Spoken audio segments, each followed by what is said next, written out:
सो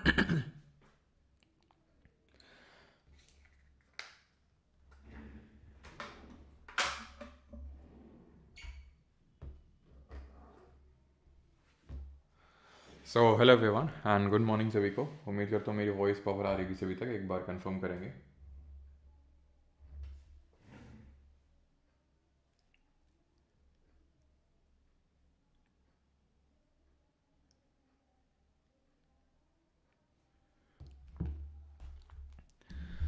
तो आज हम लोग स्टार्ट करने वाले हैं एक नया लेक्चर। और मुझे पता है आप में से काफ़ी लोगों को सरप्राइज़ लग रहा होगा, है ना, कि क्लास आज कैसे हो रही है।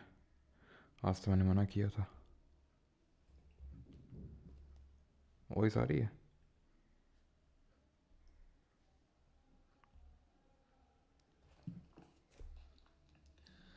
तो आज हम लोग स्टार्ट करने तो वही देखो, क्लास आज होगी, है ना, हो रही है आप लोगों की क्लास। क्लास जो है अगले 3 दिन, that is Tuesday, Wednesday and Thursday, ये TWT को जो है क्लास नहीं होगी। क्यों नहीं होगी? मैं जा रहा हूँ अपने गांव। ठीक है, किस लिए जा रहा हूँ? 2 कारण है इसके। एक तो मैं मिलेट्स लेने जा रहा हूँ अपने लिए, जिसमें ज्वार बाजरा रागी ये सब कुछ होगा। और दूसरा, और क्यों मिलेट्स लेने क्यों जा रहा हूँ, क्यों ज़रूरी है मेरे लिए मिलेट्स? क्योंकि ये मैं नोटिस कर रहा हूँ कि मेरे हेल्थ में काफ़ी चेंजेस आ रहे हैं। जैसे कि फॉर एग्जांपल थोड़ा सा हेयर फॉल हो रहा है, जैसे कि और भी दिक्कतें हो रही हैं। तो फिर मुझे ऐसा लग रहा है कि मिलेट्स की कमी है, तो वो मुझे पूरी करनी चाहिए, यानी कि मिनरल्स की कमी है। बिकॉज हमें पता है मिनरल्स होते हैं इसमें काफ़ी सारे मिलेट्स में, जिंक मैग्नीशियम ये सारे बहुत इंपॉर्टेंट होते हैं। दूसरा कारण है अखंड अखंड रामायण का आयोजन करवाना है मुझे अपने गांव में। ठीक है, क्योंकि काफ़ी टाइम से मम्मी बोल रही हैं, और अगर मम्मी की ये मैंने बात नहीं सुनी तो मम्मी उग्र हो जाएंगी, राशन पानी बंद हो जाएगा। अब राशन पानी अगर बंद हो जाएगा तो तुम्हें पढ़ाएगा कौन? तो इसलिए वो भी काफ़ी ज़रूरी है। मैं काफ़ी टाइम से तो टाल रहा था, लेकिन अब ना टाल पाया मैं। दोस्तों मैं हार गया। ठीक है, तो इन दोनों कारणों की वजह से जो है मुझे गांव की ओर प्रस्थान करना पड़ेगा, और आप लोगों की क्लासेस जो हैं वो मुझे 3 दिन के लिए रोकनी पड़ेंगी। लेकिन फ़िकर नॉट गाइस, क्यों? क्योंकि हमारा जो सिलेबस एकदम टाइम पे चल रहा है। मैंने आपको बोला था कि 1 जैन को हम लोग हिस्ट्री स्टार्ट कर लेंगे और दिसंबर तक हम केमिस्ट्री ख़त्म कर देंगे। लेकिन 1 जैन क्या, हम 1 जैन से पहले ही हिस्ट्री स्टार्ट कर रहे होंगे। ठीक है, तो हम एकदम टाइम पे हैं। और ये जो आपको टाइम रहेगा, इसमें आपको दबा के रिवीजन कर लेना है। जिन लोगों के बैकलॉग्स हो गए उनके बैकलॉग्स कंप्लीट कर लेने हैं। ठीक है, यही समय होता है अपने बैकलॉग्स को कंप्लीट करने का। ठीक। हम्म तो स्टार्ट करें फिर। सर हेयर फॉल कैसे बंद होता है? बेटा हेयर फॉल कैसे बंद होता है उसके लिए मैं यहाँ पे डर्मेटोलॉजिस्ट नहीं हूँ, डर्मेटोलॉजिस्ट से मिला है। जो मैंने पाया है दैट इज़ कि शायद मिनरल्स की कमी हो सकती है इस वजह से। सर प्रसाद लेके आइएगा। बिल्कुल बेटा, न्योता है तुम्हारा, बस जगह नहीं बता सकता हूँ। ठीक है, पूरा लाइव अपडेट्स दूंगा तुम्हें अखंड रामायण की, गाँव पहुँचने दो। ठीक है, वह जैसे ही बिठाता हूँ अखंड रामायण तुरंत लाइव अपडेट्स दूंगा। अखंड रामायण कीर्तन करते हुए तुम्हें प्रूफ भी डालूंगा, सो दैट तुम्हें भरोसा हो जाए कि सर जो तुम कमेंट लिख रहे हो ये देखने जा रहे हैं वो देखने जा रहे हैं। बेटा कुछ देखने नहीं जा रहे हैं। ठीक है, देखा दिखाई का समय नहीं है अभी। तो इसलिए मैं आपको लाइव अपडेट्स देता रहूँगा टेलीग्राम पे। ठीक है। क्या ये जन्मदिन को मुबारक हैप्पी बर्थडे लोग लगा रहते हो? गंजे वहाँ साहब कैसे लगेंगे? बिल्कुल वही तो, कैसे लगेंगे गंजे वहाँ साहब, है ना। तो गंजा नहीं होना, इसलिए मिलेट्स मिनरल्स जल्दी से खा लेने हैं। ठीक है, अभी तो सच नहीं आया है, लेकिन अर्ली साइंस हैं थोड़े से। अब अगर हेयर फॉल होता है तो ऑब्वियस ही बात है अर्ली साइंस है। तो अगर आपने उस पर एक्शन नहीं लिया तो फिर दिक्कत हो सकती है। अब मम्मी बोल रही अरे वो तो नॉर्मल है, होता है, सबके होता है, लेकिन मैं रिस्क नहीं ले सकता हूँ गैस, आपको ये पता है। काफ़ी बड़ा रिस्की मामला हो सकता है ये। तो आगे स्टार्ट करते हैं। Chemical reaction. अब केमिकल रिएक्शन होता क्या है? केमिकल रिएक्शन एक्चुअल में केमिकल चेंज ही होता है। केमिकल चेंज क्या होता है? केमिकल चेंज हम पढ़ चुके हैं जब मैंने आपको फिजिकल याद अगर आपको आ रहा हो तो मैटर वाले चैप्टर में 2 तरह के हम लोगों ने चेंजेस पढ़े थे, एक तो फिजिकल चेंज और एक केमिकल चेंज पढ़ाया था मैंने। फिजिकल चेंज क्या होता है? टेम्प्रेरी इन नेचर होता है और ये आपका रिवर्सिबल होता है। ठीक है, टेम्प्रेरी होता है विच मीन्स ये रिवर्सिबल नेचर का होता है, यानी इसको रिवर्स किया जा सकता है। फॉर एग्जाम्पल आइस है, आइस लिक्विड में कन्वर्ट हो गई, वाटर में कन्वर्ट हो गई। क्या मैं उस वाटर को फिर से आइस बना सकता हूँ? The answer is yes. तो क्या वो रिवर्सिबल है? येस। लेकिन वही केमिकल चेंज जो होता है परमानेंट होता है और वो इरिवर्सिबल होता है। वो इरिवर्सिबल होता है। जैसे मैंने कोयले को जला दिया, वो राख बन गई, क्या राख से क्या मैं फिर से कोयला बना सकता हूँ? बिल्कुल नहीं। तो वो केमिकल चेंज है। मैं ज़्यादा डीप में नहीं जाऊँगा क्योंकि ये सब हम पढ़ चुके हैं पहले ही। इसमें कोई नया सब्सटेंस नहीं बनता है, इसमें नया सब्सटेंस बनता है। क्यों? क्योंकि यहाँ पर कोई ना कोई केमिकल रिएक्शन होती है। कितने तरह की केमिकल रिएक्शन होती हैं, क्या क्या केमिकल रिएक्शन में होता है, वो आज हम इस लेक्चर में पढ़ने वाले हैं। और रिएक्शन में क्या होता है, एटम्स के बीच में एक काइंड ऑफ रीअरेंजमेंट होता है। एटम्स के बीच में रीअरेंजमेंट होता है और वो रीअरेंज होने की वजह से एक नया सब्सटेंस बन जाता है। ठीक है, जैसे उदाहरण के तौर पे मैं आपको बताता हूँ, जैसे कि हाइड्रोजन क्या है, और देखो चेंज इन स्टेट। ठीक है, क्या चेंज हो सकता है केमिकल रिएक्शन में? स्टेट, अवस्था चेंज हो सकती है, कलर चेंज हो सकता है, गैस चेंज हो सकता है। ठीक है, गैस आ सकती है, चेंज टेम्परेचर में चेंज हो सकता है, प्रेसिपिटेट बन सकता है। अब ये सब होता क्या है, ध्यान से समझिए इसको। एक सेकंड रुकिएगा।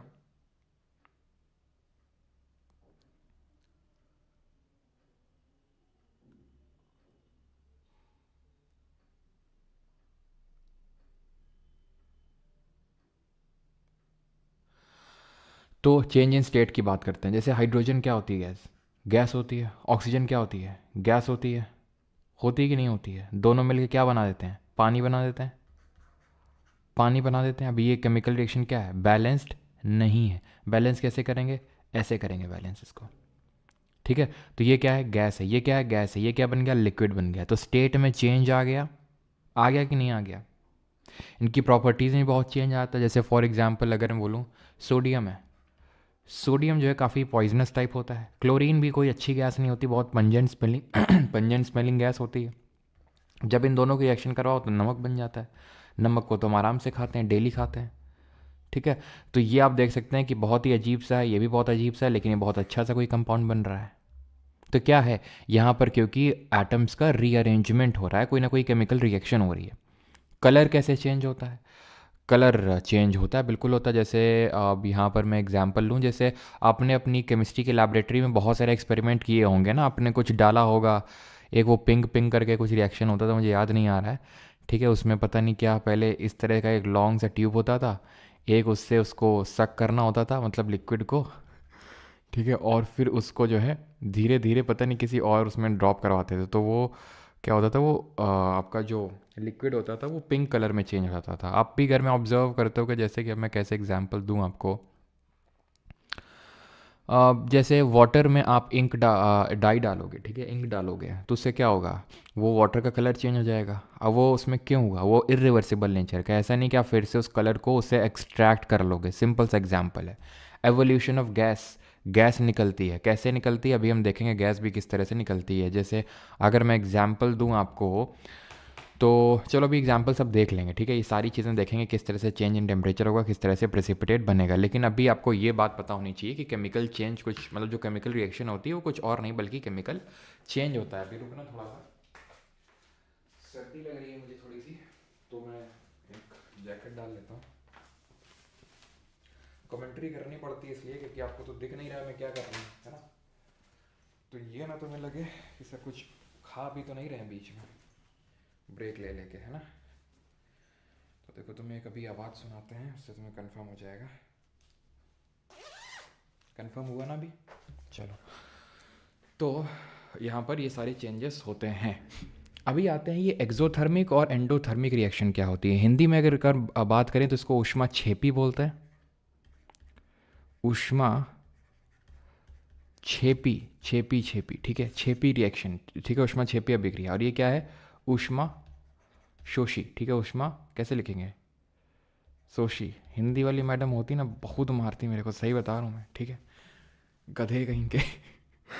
ऊष्मा शोषी नहीं लिख पा रहा है, ठीक है। तो ऊष्मा छेपी और ये ऊष्मा ऊष्मा शोषी होती है, ठीक है, एक्सोथर्मिक और एंडोथर्मिक। अभी क्या रिएक्शन होती है? तो एक्सोथर्मिक रिएक्शन वो रिएक्शन होती है जिसमें हीट निकलती है सिस्टम से। मैं बेस्ट एग्जांपल आपको देता हूँ। तुम कभी ये करो, या हो सकता है तुमने किया होगा, तुमने देखा होगा, जैसे पानी लो, ठीक है, पानी में चूना डाल दो, निकलती है गरम गरम हीट, तो वो एक्सोथर्मिक रिएक्शन है। जहाँ पर हीट निकलती है उसको हम एक्सोथर्मिक बोलते हैं। एंडोथर्मिक वो होती है रिएक्शन जहाँ पर हमें हीट देनी पड़ती है तब वो रिएक्शन जाके स्टार्ट होती है, बिना हीट दिए वो रिएक्शन स्टार्ट ही नहीं होती है, उसको बोलते हैं एंडोथर्मिक। एग्जाम्पल के तौर पे कॉम्बिनेशन रिएक्शन। अब यहाँ से हम टाइप्स देखने वाले हैं केमिकल रिएक्शन के। पहला टाइप है कॉम्बिनेशन रिएक्शन। कॉम्बिनेशन मतलब संयोजन अभिक्रिया।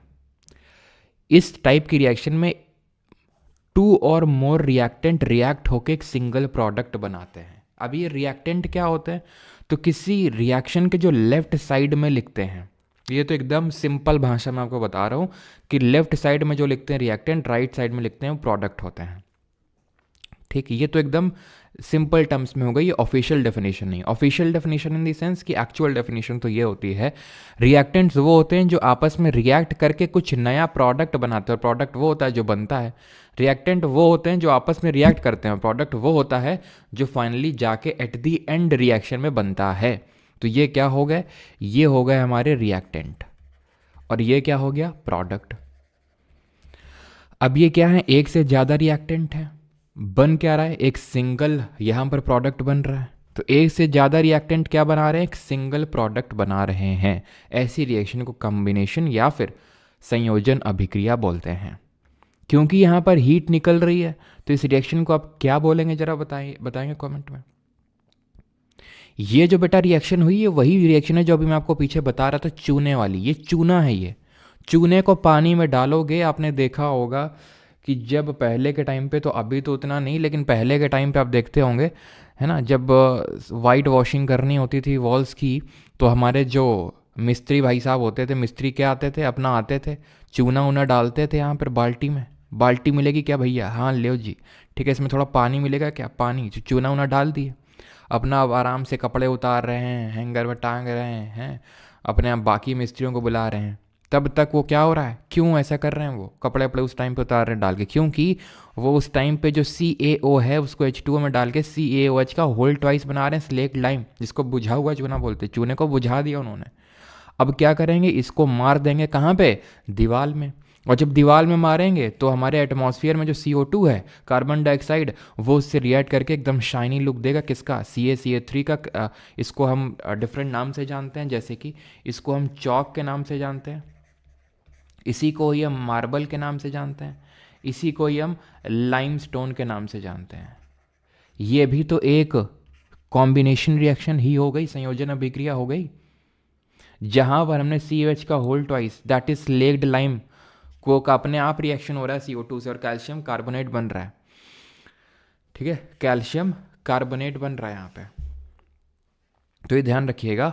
तो ये चीज़ इंपॉर्टेंट हो जाती है यहाँ पर, क्या कि कभी कभी ये रिएक्शन पूछ लेता है कि which gas turns lime water milky. ये जो आपको बना कंपाउंड, ये मिल्की मिल्की है, सिल्की सिल्की नहीं, मिल्की मिल्की है, दूधिये कलर का है, दूध टाइप कलर का बनता है। And this is the gas जिसने इस लाइम वाटर को, इसको हम लाइम वाटर भी बोलते हैं, तो इसने क्या किया, it turned lime water milky. CDS को बड़ा प्यार है इस स्टेटमेंट से कि which gas turns lime water milky, बार बार पूछता है इसको। ठीक है,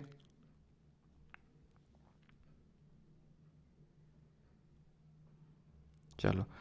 चंदन सर, ज्योग्राफी में ट्रांसपोर्ट ऑफ इंडिया नहीं हुआ है, इज़ द चैप्टर इंपॉर्टेंट नहीं है, वो उतना चैप्टर इंपॉर्टेंट नहीं है, जो हाईवेज वाटरवेज होते हैं वो हम कर चुके हैं। ठीक है, हाँ चलो आगे बढ़ते हैं, ये आप समझ गए। अब हम टाइप ऑफ केमिकल रिएक्शन में ही, अभी आपको मैंने क्या किसके एग्जांपल दिया, एक्सोथर्मिक के। एक्सोथर्मिक के हम कुछ और एग्जांपल देखते हैं, जैसे कोयले को जलाना, बर्निंग ऑफ कोल। हमेशा ध्यान रखना, बर्निंग जो होता है वो कंबशन रिएक्शन होता है, या फिर वाइसे वर्सा। कंबशन रिएक्शन का मतलब होता है किसी चीज़ को जलाया रहे हैं, हम बर्न कर रहे हैं। यहाँ पर कोल का बर्निंग हो रहा है, नहीं कोल का कंबशन हो रहा है। और हमेशा जो कंबशन या बर्निंग होती है वो ऑक्सीजन के प्रेजेंस में होती है। Is that clear? Burning of natural gas, natural gas क्या होती है, नेचुरल गैस का जो प्राइमरी कंपोनेंट होता है वो मेथेन होता है, that is CH4। Sir methane क्या होता है, ये हम कार्बन एंड इट्स कंपाउंड वाले चैप्टर में पढ़ेंगे। ठीक है, अब जैसे मैं वापस आऊँगा, कब, ट्यूसडे है, आप Monday, Tuesday, Wednesday, Friday, Saturday, Sunday, लगातार 3 दिन क्लास होगी, फ्राइडे सैटरडे संडे, और हम केमिस्ट्री कंप्लीट कर लेंगे। हमारे 3 चैप्टर बस बाकी हैं। Metal non metal, acid base and salt, और कार्बन एंड इट्स कंपाउंड। तो कार्बन एंड इट्स कंपाउंड वाले चैप्टर में हम देखेंगे मेथेन, एल्केन, एल्कीन, अल्काइन सब क्या होते हैं। तो यहाँ पर मैंने इसकी रिएक्शन करवाई ऑक्सीजन से, क्या बनेगा यहाँ पर? यहाँ पर अगेन CO2 एवॉल्व होगी प्लस H2O भी निकलेगा।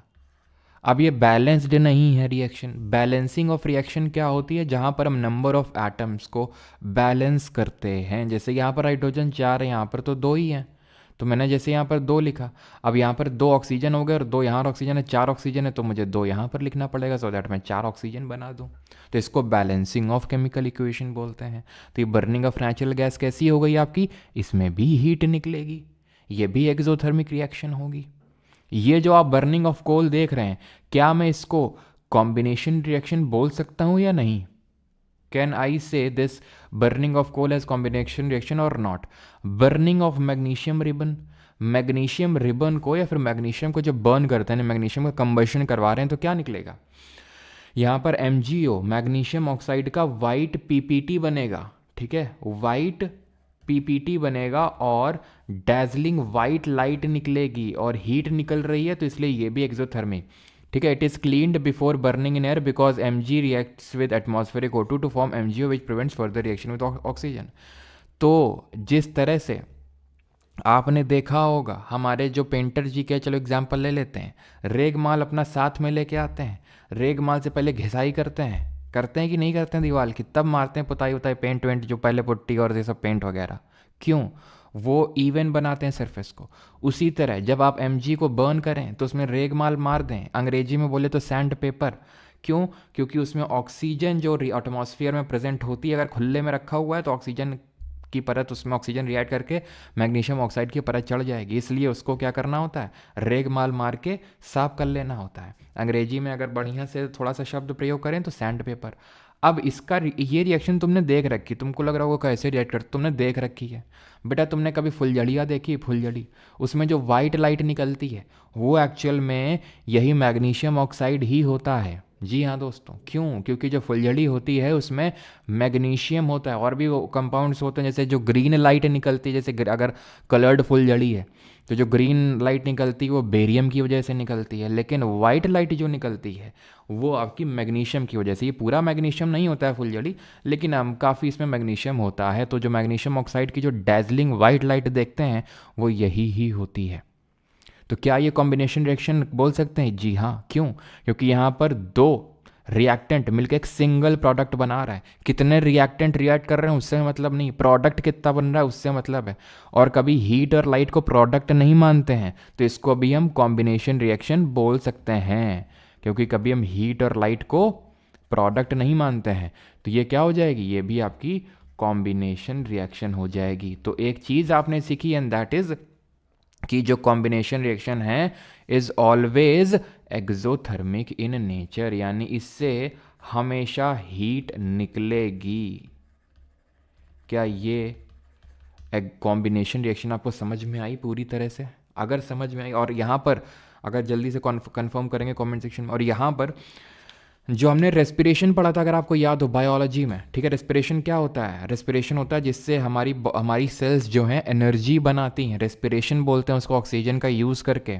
याद आया आपको कि किस तरह से 6 कार्बन कंपाउंड था, ठीक है, और ये कन्वर्ट हो रहा था किस में? ये कन्वर्ट हो रहा था पाइरूवेट में। याद आया कुछ? कहाँ पर कन्वर्ट हो रहा था? ये रिएक्शन कहाँ पर हो रही थी? और 2 ATP के मॉलिक्यूल्स बन रहे थे। देन फर्दर रिएक्शन कहाँ पर हो रही थी? यस, रिकॉर्डिंग ऑन है बेटा आस्था। अब अगर नहीं भी ऑन होगा तो भी काफ़ी लेक्चर तो हो ही चुका है। क्लियर है, ठीक है सर। हमें कैसे पता चलेगा? क्या तुम्हें कैसे पता चलेगा? एक बार समराइज़ कर दो बेटा। अभी तो स्टार्ट किए, एक ही रिएक्शन पढ़े, उसमें भी समराइज़ कर दें। चलो कर देते हैं अब, क्योंकि किसने बोला है? क्योंकि किसी ने तो बोला था यार। हाँ, अजीत ने बोला, क्योंकि मेरे अजीत ने बोला इसलिए समराइज कर रहा हूँ। कोई और बोलता तो मैं ना करता, ठीक है। देखो अजीत, हमने पढ़ा कि स्टार्ट किया हमने chemical reaction and equation. Chemical reaction कुछ और नहीं, केमिकल चेंज को ही बोलते हैं। अब केमिकल रिएक्शन में हमने पहली टाइप ऑफ रिएक्शन, या फिर मैंने आपको बताया कि 2 तरह की रिएक्शन होती हैं हीट के बेसिस पे। जो हीट निकालता है उसको एक्सोथर्मिक, जो हीट लेता है उसको एंडोथर्मिक। फिर हमने पहली तरह की रिएक्शन पढ़ाना स्टार्ट किया, कॉम्बिनेशन या संयोजन अभिक्रिया। उसमें हमने देखा कि मल्टीपल रिएक्टेंट मिल के एक सिंगल प्रोडक्ट बना रहे हैं, और ये ऐसी तरह की रिएक्शन हमेशा एक्सोथर्मिक होती है। ठीक, तो ये रिएक्शन होती है साइटोप्लाज्म में, और ये जो रिएक्शन होती है ये माइटोकॉन्ड्रिया में होती है, जहाँ पर क्या बनता है, जहाँ पर ये बनता है आपका, ये बनता है। ठीक है, तो यहाँ पर इन अ नटशेल लिख दिया है समराइज करते हुए, लेकिन एक्चुअल रिएक्शन हमें पता है, हम देख चुके हैं। तो क्योंकि यहाँ पर एनर्जी यानी काइंड ऑफ हीट निकल रही है, heat is a form of energy, तो ये आपका एक्सोथर्मिक प्रोसेस होगा। दूसरे टाइप ऑफ रिएक्शन में आते हैं जो कि कॉम्बिनेशन का एकदम उल्टा है, and that is decomposition reaction, यानी कि इसको हम बोलते हैं विघटन अभिक्रिया हिंदी में।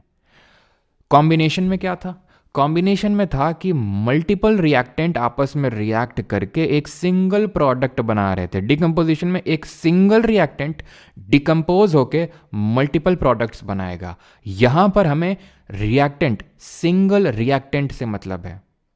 ठीक है, सिंगल रिएक्टेंट से मतलब है, और प्रोडक्ट चाहे कितने भी हो, लेकिन जो रिएक्टेंट है वो वैसा ही होना चाहिए जैसे कि तुम हो अभी। कैसे? सिंगल। ठीक है, रोएगा नहीं भाई, ठीक है, कोई रोएगा नहीं अभी, ठीक है, क्योंकि आपकी तरह मैं भी मायूस हूं लेकिन उम्मीद पर दुनिया कायम है। दिल दुखा है लेकिन टूटा तो नहीं है, और उम्मीद का दामन छूटा तो नहीं है तो इसलिए कोई रोएगा नहीं, है ना। तो FeSO4 जो है ये क्या है? सिंगल है। अभी जब इसको हम हीट देंगे तो ये टूट जाएगा। ठीक है, और गाना गाएगा टूट के सनम। ठीक है, ऐसे ही जो है SO2 और SO3 निकालूंगा, तो Fe2O3 और सल्फर डाइऑक्साइड और सल्फर ट्राइऑक्साइड यहाँ पर निकला। बहुत इंपॉर्टेंट रिएक्शन है, डायरेक्टली इस तरह के क्वेश्चन बन जाते हैं। अभी रेलवे का भी एग्जाम जो हुआ था LP का, जो आंसर किया है, मैंने आपको काफ़ी सारे क्वेश्चंस दिखाए थे। अगर काफ़ी लोगों ने अटैम्प्ट किया और नहीं अटैम्प्ट किया तो जाके उसको अटैम्प्ट करना। ठीक है, तो यहाँ पर आप ध्यान से अगर देखेंगे तो एक सिंगल रिएक्टेंट मल्टीपल प्रोडक्ट्स में टूट रहा है, क्योंकि यहाँ पर, ठीक है, उसको रोक दो अभी। ठीक है, अब कैल्शियम कार्बोनेट जो हमने बनाया था, पहले CaO को, चूने को पानी में डाल दिया था, कैल्शियम हाइड्रोक्साइड बना था, दीवार में रगड़ दिया था, CO2 था एटमॉस्फेयर में, रिएक्ट करके कैल्शियम कार्बोनेट बन गया था। अब उसी कैल्शियम कार्बोनेट को हीट देंगे तो कैल्शियम ऑक्साइड यानी क्विक लाइम और CO2 में बदल जाएगा। ठीक है, ये कौन सी गैस है? ये रट लेना, ये CDS को बड़ा प्यार है इससे। CO2 is the gas that turns lime water milky. हमेशा कभी भी पूछे which gas turns lime water milky, तो CO2। Lead nitrate super duper important, मतलब इससे इंपॉर्टेंट रिएक्शन तो कोई हो ही नहीं सकती है इस पर्टिकुलर चैप्टर के लिए, जो आपसे क्वेश्चन पूछता है रिपीटेटिवली आपके SSC एग्जाम में, कि लेड नाइट्रेट का जब डिकम्पोजिशन करवाते हैं तो लेड ऑक्साइड, NO2 यानी नाइट्रोजन डाइऑक्साइड और ऑक्सीजन मिलता है। अब ये इतनी इंपॉर्टेंट क्यों है? इसलिए इंपॉर्टेंट है ये रिएक्शन क्योंकि यहाँ पर इस गैस के, जब आप इसको जलाते हो ना बीकर में रख के, तो इसकी भूरी भूरी झाग मिलती है, जिसको हम बोलते हैं ब्राउन फ्यूम्स मिलते हैं इसके, और ये आपकी कलरलेस होती है। ऑक्सीजन गैस की डिस्कवरी किसने करी थी बताओ जरा? उनका नाम J से स्टार्ट होता है। अब ये रिएक्शन क्या बैलेंस्ड है? जल्दी से आप बताएंगे कमेंट में लिख के। अगर हाँ तो ठीक है, नहीं है तो बताइए फिर क्या आपके हिसाब से होना चाहिए, क्या मैं कहाँ पर लिखूँ। अब डिकम्पोजिशन जो रिएक्शन होता है वो मल्टीपल तरह का होता है, यानी कोई चीज़ टूटती है, जैसे तुम टूट गए, हो सकता है तो तुमको तुम्हारे मम्मी पापा ने गरिया दिया हो इसलिए तुम टूट गए, हो सकता है उसने तुम्हें कुछ ऐसा बोल दिया हो, या फिर उसने बोला कि नो मोर नाउ, ठीक है, मतलब अब आगे से और कुछ नहीं, तो तुम टूट गए, या फिर तुम्हारे दोस्त ने कुछ ऐसा बोल दिया कि हर्ट हो गए तो तुम टूट गए, या फिर मैंने तुम्हें कुछ, तो यानी आपके टूटने के अलग अलग तरीके हो सकते हैं, बस आप टूट तो रहे हैं ना। तो अगर आप हीट की वजह से टूटे हैं, गर्मी आ गई है बहुत ज़्यादा, तो उसको थर्मल डिकम्पोजिशन बोलेंगे। ठीक, बाकी तरह के डिकम्पोजिशन अभी हम आगे देखते हैं, लेकिन सबसे पहले हम जो क्वेश्चंस मैंने पूछे थे उनके आंसर कर देता हूँ। तो पहली बात तो क्या रिएक्शन ये बैलेंस्ड है? तो ये रिएक्शन बिल्कुल भी बैलेंस्ड नहीं है अगर आप देखें तो, क्योंकि यहाँ पर NO2 है, और 2 इस तरह से नहीं लिखते हैं, कुछ इस तरह से लिखते हैं। मैं आपको बता दूँ, जिन लोगों को नहीं पता है, वैसे तो आप में से काफ़ी लोगों को पता होगा, तो NO ऐसे ऐसे बड़ा बड़ा नहीं लिखते, नीचे लिखते हैं 3 और नीचे 2 लिखते हैं। तो आप देखिए यहाँ पर नाइट्रोजन तो 2 हो गया ना, नाइट्रोजन के तो 2 एटम रिएक्ट कर रहे हैं, लेकिन प्रोडक्ट साइड में तो नाइट्रोजन का एक ही रिएक्टेंट है ना।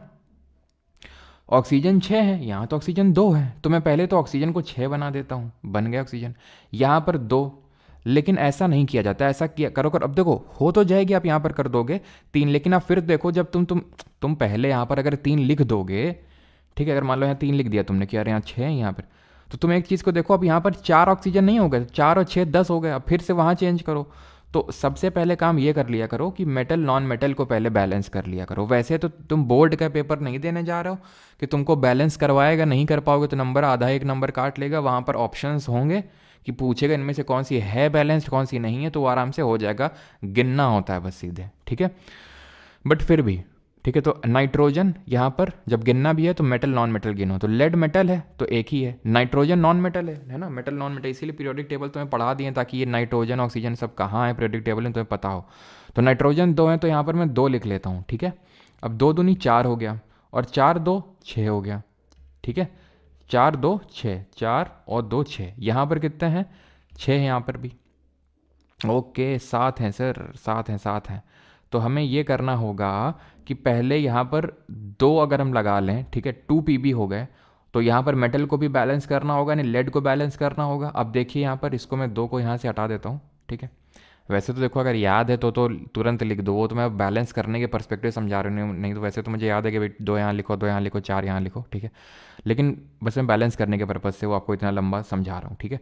तो नाइट्रोजन अभी कितने हो गए, 2 यहाँ पर है और 2 यहाँ पर, 2 दूनी 4 नाइट्रोजन हो गए, तो 4 यहाँ लिख देंगे। अब देखो 2 ऑक्सीजन, 4 दूनी 8, 8 2 10 और 2 12, देख लो 2 3 6 दूनी 12। अब ये रिएक्शन जो है, इक्वेशन जो है बैलेंस्ड है पूरी तरह से। क्यों हमें ये बैलेंस करना होता है, क्योंकि याद करो किसी महान पुरुष ने कहा था आज से पिछले वाले चैप्टर में, law of conservation of mass, यानी मास जो होता है वो रिएक्टेंट साइड में और प्रोडक्ट साइड में वो बैलेंस्ड होता है, वो बराबर होता है। और ये किस महान पुरुष ने कहा था ये बताइए। बाकी ऑक्सीजन की डिस्कवरी करी थी जोसेफ प्रीस्टली ने। आगे बढ़ते हैं। अब हम डिकम्पोजिशन में दूसरे तरह का डिकम्पोजिशन देख रहे हैं, जहां पर हम इलेक्ट्रोलिसिस करवा देते हैं। इलेक्ट्रोलिसिस क्या होता है, जहां पर हम 2 टर्मिनल्स बनाते हैं, एक पॉजिटिव और एक नेगेटिव। ये समझ में आ गया ना, ये ध्यान रखना ब्राउन फ्यूम्स किसके निकल रहे हैं, NO2 के, बहुत इंपॉर्टेंट है। बिल्कुल एंटनी वॉन लेवोइजियर, अखंड सिंगल है सर बेटा, तुम्हें मौज लेने के लिए हमने नहीं बोला था वो, है ना। इलेक्ट्रोलिसिस ऑफ वाटर करवाते हैं, तो यहाँ पर ये वाटर है, इसका हम क्या करवा रहे हैं इलेक्ट्रोलिसिस। ये क्या हो रहा है, इसका डिकम्पोजिशन ही तो हो रहा है, ये एक सिंगल रिएक्टेंट है जो मल्टीपल प्रोडक्ट्स में टूट रहा है, तो हो डिकम्पोजिशन रहा है, लेकिन किसकी वजह से, तुमने इलेक्ट्रिसिटी झेल दी, उसमें इलेक्ट्रिसिटी डाल दी, जिसकी वजह से क्या हो रहा है, जिसकी वजह से ये जो आयन्स हैं ये टूट जाएंगे हाइड्रोजन और ऑक्सीजन के, और दोनों टर्मिनल से निकलने लगेंगे। तो हाइड्रोजन गैस निकलेगी, ऑक्सीजन गैस निकलेगी, बस ये ध्यान रखना है यहाँ पर। तो इलेक्ट्रोलिसिस हो रहा है, इसको आप परफॉर्म भी कर सकते हैं। अगर आपको परफॉर्म करना है, लेना कौनो बर्तन या कांच का आजकल लोगे तो ज़्यादा सही रहेगा, दिखाई देगा ढंग से। उसमें डालना पानी, ठीक है। पानी बिल्कुल RO वाला ना होना चाहिए, ठीक है, एकदम भी प्योर ना होना चाहिए। नॉर्मल पानी ले लेना, चलो RO वाला भी है तो कोई दिक्कत नहीं, नॉर्मल भी लेना। तो एक काम करना, उसमें थोड़ा नमक डाल देना। नमक से क्या हो जाता है पानी में डालने से, कि वो और गुड कंडक्टर ऑफ इलेक्ट्रिसिटी बन जाता है। जब तुम पानी में नमक डालोगे उसके बाद उसमें सेल डाल देना, बैटरी वाले सेल, देखना वहाँ से गैस ऐसे ऐसे ऐसे बबल से निकलेंगे, तो वो एक्चुअल में यही इलेक्ट्रोलिसिस ही हो रहा है वाटर का, ठीक। अब आते हैं फोटोलिसिस, यानी अगर लाइट की वजह से टूट रहा है कोई तो उसको हम फोटोलिसिस टाइप ऑफ डिकम्पोजिशन बोलते हैं, जैसे कि सिल्वर क्लोराइड और सिल्वर ब्रोमाइड। तभी आपने देखा होगा कभी केमिस्ट्री लेबोरेटरी में कि कुछ जो चीज़ें थी, पाउडर रखे रहते थे, वो ब्लैक बॉटल में रखे रहते थे। केमिस्ट्री लेबोरेटरी और ब्लैक बॉटल से मुझे अपने स्कूल का एक लेबोरेटरी का इंसिडेंट याद आता है, कहें तो आप मैं शेयर करूं, अगर आपकी आज्ञा हो तो। मज़ा आ जाएगा आपको सुन के एकदम, ठीक है। मुझे पता है तुम हाँ ही बोलोगे, इसलिए मैं बता ही देता हूँ। हुआ कुछ यूँ कि एक बार जो है हमारे एक लैब अटेंडेंट, सबके में होते होंगे लैब अटेंडेंट, एक टीचर, तो टीचर को कुछ मतलब नहीं होता, वो अपना मोबाइल चलाता रहता था, वो अपना, ठीक है, क्योंकि उसको तनख्वाह उतनी मिलनी थी, तो स्कूल के टीचर उतने इंटरेस्टेड होते नहीं थे। अब जैसे फॉर एग्जांपल आज तुम देखो ऑनलाइन जो टीचर पढ़ा रहे हैं वो कोशिश करते हैं कि बेस्ट से बेस्ट कंटेंट डिलीवर करें, अच्छे से अच्छे तरीके से पढ़ाएं। अब जैसे फॉर एग्जांपल मैं कोशिश करता हूँ, जैसे मैंने यहाँ पर है ना ये लगाया, ये ठीक है, तो मैं क्यों कोशिश करता हूँ कि भाई आपको अच्छे समझ में आए। अगर तुम हमसे नहीं पढ़ोगे तो किसी और के पास जाओगे फिर सिंपल सा फंडा है कि नहीं। लेकिन जब हमारे स्कूल टीचर होते तो उनको क्या, स्कूल कोचिंग के समय कहाँ जाएगा, फीस तो दे ही दी है, फीस हमें उतनी मिलनी है, ऐसी तैसी कराएं अपनी, समझ में आए तो ठीक, ना समझ में आए तो ठीक। वो बात अलग है कि हमारे कुछ टीचर एक्सेप्शन कैटेगरी में आ जाते थे, जैसे मैं मेरे एक मैथ के टीचर थे, ठीक है। तो मैथ के टीचर मेरे लिए एक्स्ट्रा एफर्ट, क्योंकि मेरे थोड़ा सा मैथ्स वीक था, तो मैंने सर से गुजारिश करी थी, मैं जबकि क्लास 8 में था, ठीक है। तो मतलब हाँ क्लास 8 में था शायद, हाँ। तो मेरे लिए सुबह जल्दी जल्दी आते, तो वो भी सर्दियों में, ठीक है। तो वो मतलब ठीक है, तो ऐसे टीचर काफ़ी कम ही होते हैं, लेकिन आप समझ रहे हैं, ठीक है। तो वो अपना बैठ जाते थे, जो लैब अटेंडेंट जी थे। तो हुआ कुछ यूँ कि अब एग्जैक्टली तो मुझे घटना याद नहीं है, लेकिन एक बंदा जो है इसे ब्लैक बॉटल के चक्कर में कुछ लड़ाई हो गई, ठीक है, एक बंदा। और लड़ाई यहाँ तक पहुँच गई कि लैब अटेंडेंट जिनका नाम था राम बाबू जी, ठीक है, और एक बंदा लड़का था, ठीक है, हमारी क्लास का ही, उस उनके बीच में इतनी भयंकर हाथापाई हुई कि मज़ा आ गया देख के, मतलब वो दिन था। और इंसिडेंट आज तक मैं नहीं भूला हूँ। ऐसे जो इंसिडेंट होते हैं, ये आपकी जो दिन होता था स्कूल का उसको एकदम मज़ेदार बना देते थे, है ना। तो शायद आपके साथ भी ऐसे इंसिडेंट हुए होंगे। तो एक्चुअल में वो जो ब्लैक बॉटल में रखा हुआ था वो सिल्वर क्लोराइड ही था। अब क्यों ब्लैक बॉटल में उसको रखते हैं? क्योंकि अगर सनलाइट उससे पास हो गई तो क्या होगा, इसका डिकम्पोजिशन हो जाएगा, टूट जाएगा ये। जैसे आपने देखा होगा कई सारी दवाइयों में भी लिखा रहता है, क्रीम लाते हैं, है ना, लिक्विड होते हैं, तो उसमें लिखा रहता है store it in a cool dry and dark place. Dark का रीज़न तो ये होता है, कूल का रीज़न ये होता है कि ठंडी जो जगह होती हैं, फिर ठंडी जगहों में, ठंडा जब एनवायरनमेंट होता है तो रिएक्शन जल्दी होती नहीं। किसकी रिएक्शन? कोई भी चीज़, जैसे मान लो ऑक्सीजन मिल गया, ठीक है, ऑक्सीजन मिल गया, अब आप गर्म जगह में रखो तो हो सकता है तुरंत ऑक्सीजन उसके साथ मिलके कोई नया रिएक्शन करके कोई नया प्रोडक्ट बना जाए। तो इसलिए उसको बोला जाता है कि भाई आप डार्क में रखो इसको, आप कूल जगह में रखो, ठंडी जगह में रखो। तो अब इसको, इस रिएक्शन को हम ब्लैक एंड वाइट फोटोग्राफी में यूज़ करते हैं। अब ब्लैक एंड वाइट फोटोग्राफी में क्यों यूज़ करते हैं? ठीक है, राम बाबू को मारा क्या? नहीं नहीं, दोनों लोगों ने काफ़ी एक दूसरे को मारा। पता नहीं, राम बाबू की सभी लोग मौज लिया करते थे हमारे उसमें, ठीक है, राम बाबू जी की। लेकिन पता नहीं मुझे क्यों दया टाइप आती थी उन पर, ठीक है। तो मैंने तो कभी उनके साथ लड़ा नहीं, ठीक है, मैं ज़्यादा इंटरेक्ट नहीं करता था। मैं अलग से अपना कोना पकड़ता था, एक दो दोस्तों को ले जाता था और वहीं पे अपने रिएक्शन करता था। ठीक है, हमारा एकदम सेट था कि इसी कोने में जाना है और कोने में जाके भाड़ में जाए दुनिया, हम अपना जो है कुछ ना कुछ करते रहते, कुछ मन नहीं तो पेन फाइट चल रहा है वहीं पे। ठीक है, रिएक्शन का कुछ आज तक पता नहीं, बस वो एक ही रिएक्शन करी जो हमें बता रहा था, गुलाबी गुलाबी कुछ ऐसे, क्योंकि उसमें शक करने वाली चीज़ें थी ना, तो ऐसे। तो हमने देखा शक करके कि भाई कैसा लगता है, तो फिर वो ट्यूब लेते थे, उससे पता नहीं कोई लिक्विड। इसका भी एक इंसिडेंट है, जो मेरा फ्रेंड था उसने कुछ ज़्यादा ही शक कर लिया, तो भाई उसके वो पी वो पी गया भाई, वो लिक्विड जो है वो पी गया, फिर उसने वही अलग ही कांड होते थे लेबोरेटरी में। तो वो मतलब शक इतना जोर का उसने किया कि वो पी गया उस कंपाउंड को। खैर, तो उसकी रिएक्शन क्या हुई? उसकी रिएक्शन जो है, आप सोचो कि उसकी रिएक्शन किसके साथ हुई होगी। तो उसकी रिएक्शन गैस्ट्रिक जूसेस के साथ हुई होगी जाके, जो HCl वगैरह है। अब क्या प्रोडक्ट बना होगा भगवान जाने। तो अब इसको ब्लैक एंड वाइट फोटोग्राफी में कैसे यूज़ करते हैं?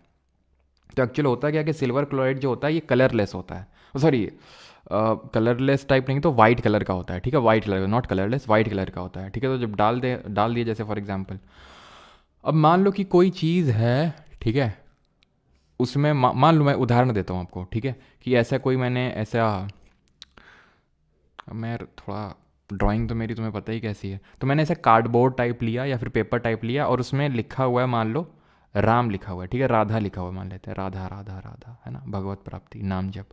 तो राधा मान लो इसमें लिखा हुआ है, लिखा नहीं हुआ है, ये कटा हुआ है, मतलब ऐसे समझ रहे हो ना, मैंने काट दिया इसको, ये इस तरह से लिखा हुआ है कि मैंने ये पेपर का हिस्सा काट दिया। आप समझ पा रहे हो ना मेरी भावनाओं को, कि राधा जो लिखा है, लिखा नहीं है ये ऐसे मैंने काट काट के, मैंने मतलब कि यहाँ पर गैप है, ठीक है। जब मैंने इसको यहाँ पर रखा, इसको एग्जैक्टली उसी साइज़ का, फिर मैंने क्या किया, इस पर लाइट डाली, सनलाइट डाली या फिर कोई भी लाइट डाली, तो उससे क्या होगा? उससे ये होगा कि जहाँ जहाँ ये वाला पार्ट था, जहाँ राधा, ठीक है, तो बाकी पार्ट में तो सनलाइट जाएगी नहीं, क्योंकि पूरा कार्डबोर्ड रखा हुआ है ये। यहाँ पर क्योंकि मैंने ऐसे स्पेस क्रिएट करके राधा लिखा है, तो होगा क्या कि यहाँ पर क्योंकि डायरेक्ट सिल्वर क्लोराइड का इंटरेक्शन हो रहा था सनलाइट के साथ, तो होगा क्या कि Cl2 उड़ जाएगा गैस के रूप में, और सिल्वर सिल्वर बचेगा, ये ग्रे कलर का होगा, ये ग्रे कलर का। तो जब मैं इसको उठाऊं कार्डबोर्ड को, तो यहाँ पर ग्रे कलर का राधा लिख जाएगा। समझ पा रहे हो मेरी भावनाओं को? नहीं समझ पा रहे तो रट्टा मारो, जिंदाबाद सिल्वर क्लोराइड, सिल्वर ब्रोमाइड के डिकम्पोजिशन को ब्लैक एंड वाइट फोटोग्राफी में यूज़ करते हैं, ठीक। अब आते हैं तीसरे तरह की अभिक्रिया रिएक्शन है डिस्प्लेसमेंट रिएक्शन या फिर विस्थापन क्रिया। यहां पर क्या होता है, यहां पर एक मेटल जो पहले सिंगल होता है वो मिंगल हो जाता है और जो मिंगल होता है वो सिंगल हो जाता है। अब मुझे पता है तुम्हारी भावनाएं आहत हो रही होंगी, लेकिन क्या करें अब, ठीक है कोई नहीं, कुछ ही दिन की बात है। अगेन आपकी तरह मैं भी मायूस हूं, लेकिन उम्मीद पर दुनिया कायम है। ठीक है, सिंगल है ये, और ये बाद में ये सिंगल हो जाता है। क्यों ऐसा हुआ? क्योंकि बेटा कब कब ऐसा होता है, क्योंकि ये जो सल्फेट है, ये जो क्लोराइड है, इसको कुछ मतलब नहीं है कि कौन उसके साथ अटैच्ड है। उसको मतलब है तो सिर्फ इस बात से कि जो उसके साथ अटैच्ड है क्या वो स्मार्ट है, क्या उसके पास पैसा है कि नहीं है। तो इसने देखा कि यार इसके पास पैसा ज़्यादा, ये अप्रोच किया यहाँ पे। SO4 ने कहा निकल लो बेटा, जिंक को ले लिया। ठीक है, यहाँ पर देख सकते हैं आप, ठीक है लेड आया, लेड वॉज ज़्यादा स्मार्ट, वो ज़्यादा पैसे वाला था। क्लोरीन को कोई मतलब नहीं उसके साथ कौन अटैच्ड है। समझ पा रहे हो बेटा मैं क्या तुम्हें सीख देना चाह रहा हूँ? समझदार को इशारा काफ़ी, बताने की ज़रूरत नहीं है, समझ रहे हो? अब कैसे पता चलेगा हमें किसी रिएक्शन में? क्योंकि अगर मैं उल्टा रिएक्शन करवा दूं, जैसे कि मान लो मैं रिएक्शन करवा दूं, ये है MgSO4, ठीक है, और यहाँ पर मैं रिएक्शन करवा दूं जिंक के साथ, क्या ये बन पाएगा? The answer is no. क्यों? क्योंकि ये उतना स्मार्ट नहीं है, ये उसके पास उतना पैसा नहीं है। तो SO4 बोलेगा, अब SO4 क्या बोलेगा? No I am loyal to magnesium.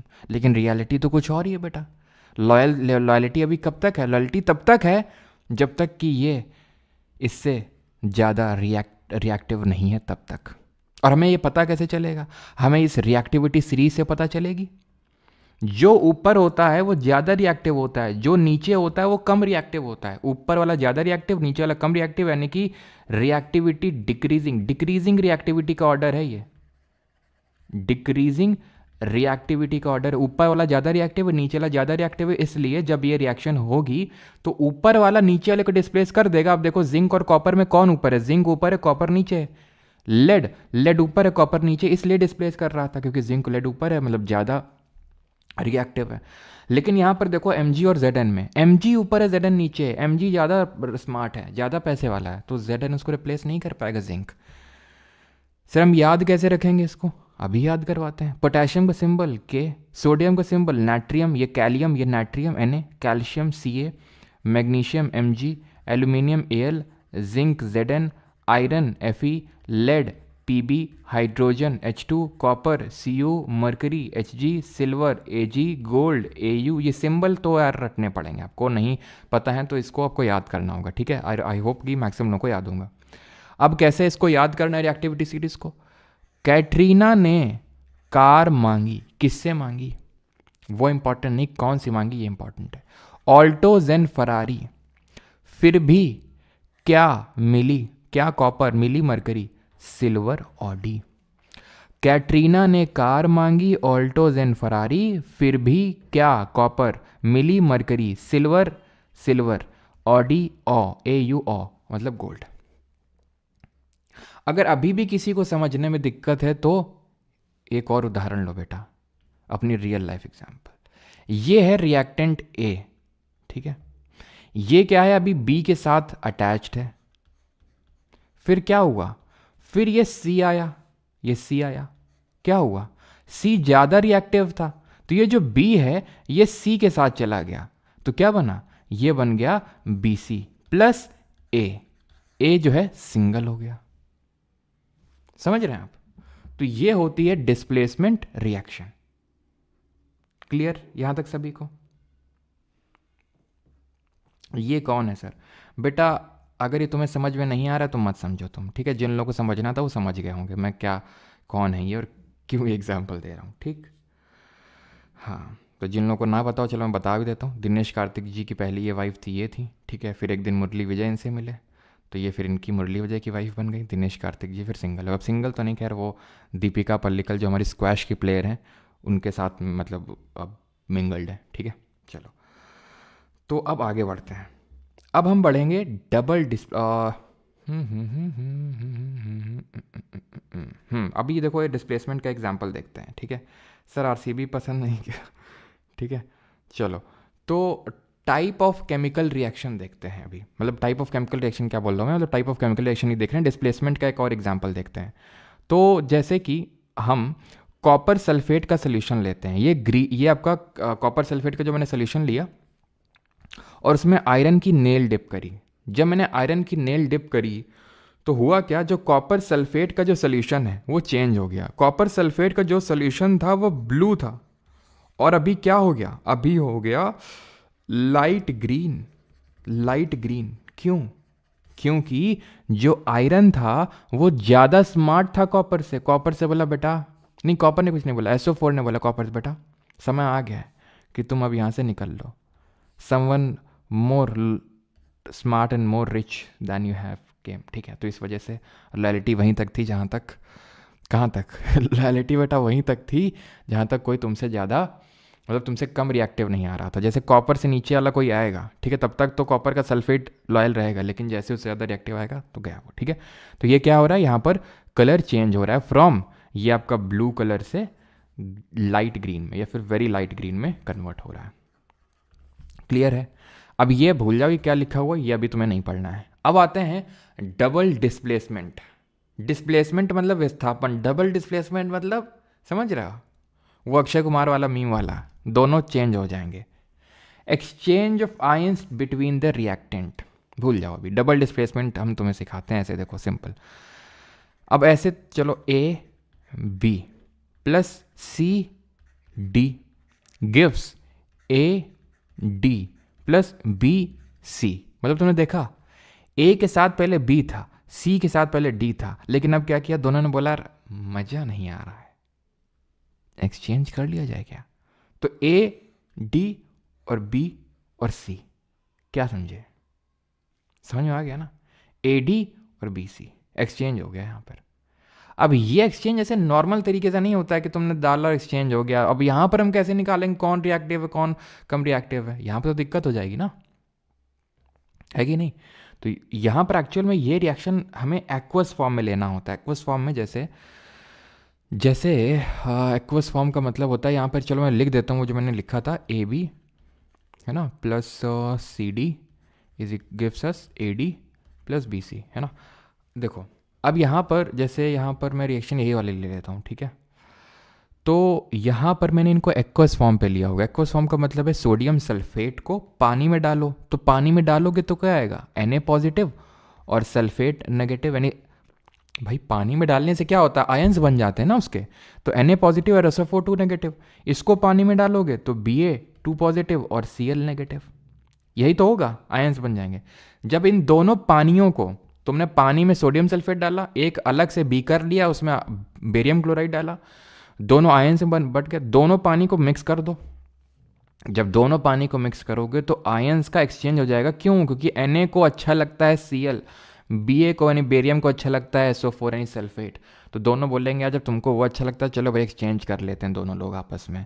तो क्या हुआ, एक्सचेंज ऑफ आयंस हुआ। तो पूछता है डायरेक्टली क्वेश्चन, अभी हुआ आरआरबी का एग्जाम, 3-4 क्वेश्चन डायरेक्टली यही इसी पे बेस है, एक्सचेंज ऑफ आयंस किस रिएक्शन में होता है, तो डबल डिस्प्लेसमेंट रिएक्शन, द्विविस्थापन अभिक्रिया में। और यहाँ पर बनता है PPT। PPT मतलब पावर पॉइंट नहीं, PPT मतलब प्रेसिपिटेट, ठीक है। प्रेसिपिटेट बनता है यहाँ पर, किस कलर का, वाइट। सर प्रेसिपिटेट क्या होता है, जब कोई रिएक्शन के दौरान जब प्रोडक्ट बनता है और नीचे कुछ थिरा जाता है, नीचे कुछ सेटल डाउन हो जाता है, तो उसको बोलते हैं प्रेसिपिटेट। अगेन तुम्हें फिर से एग्जांपल देते हैं। जैसे कि दूध होता है, तो दूध तुमने फाड़ा होगा, ठीक है, कभी फाड़ा है दूध।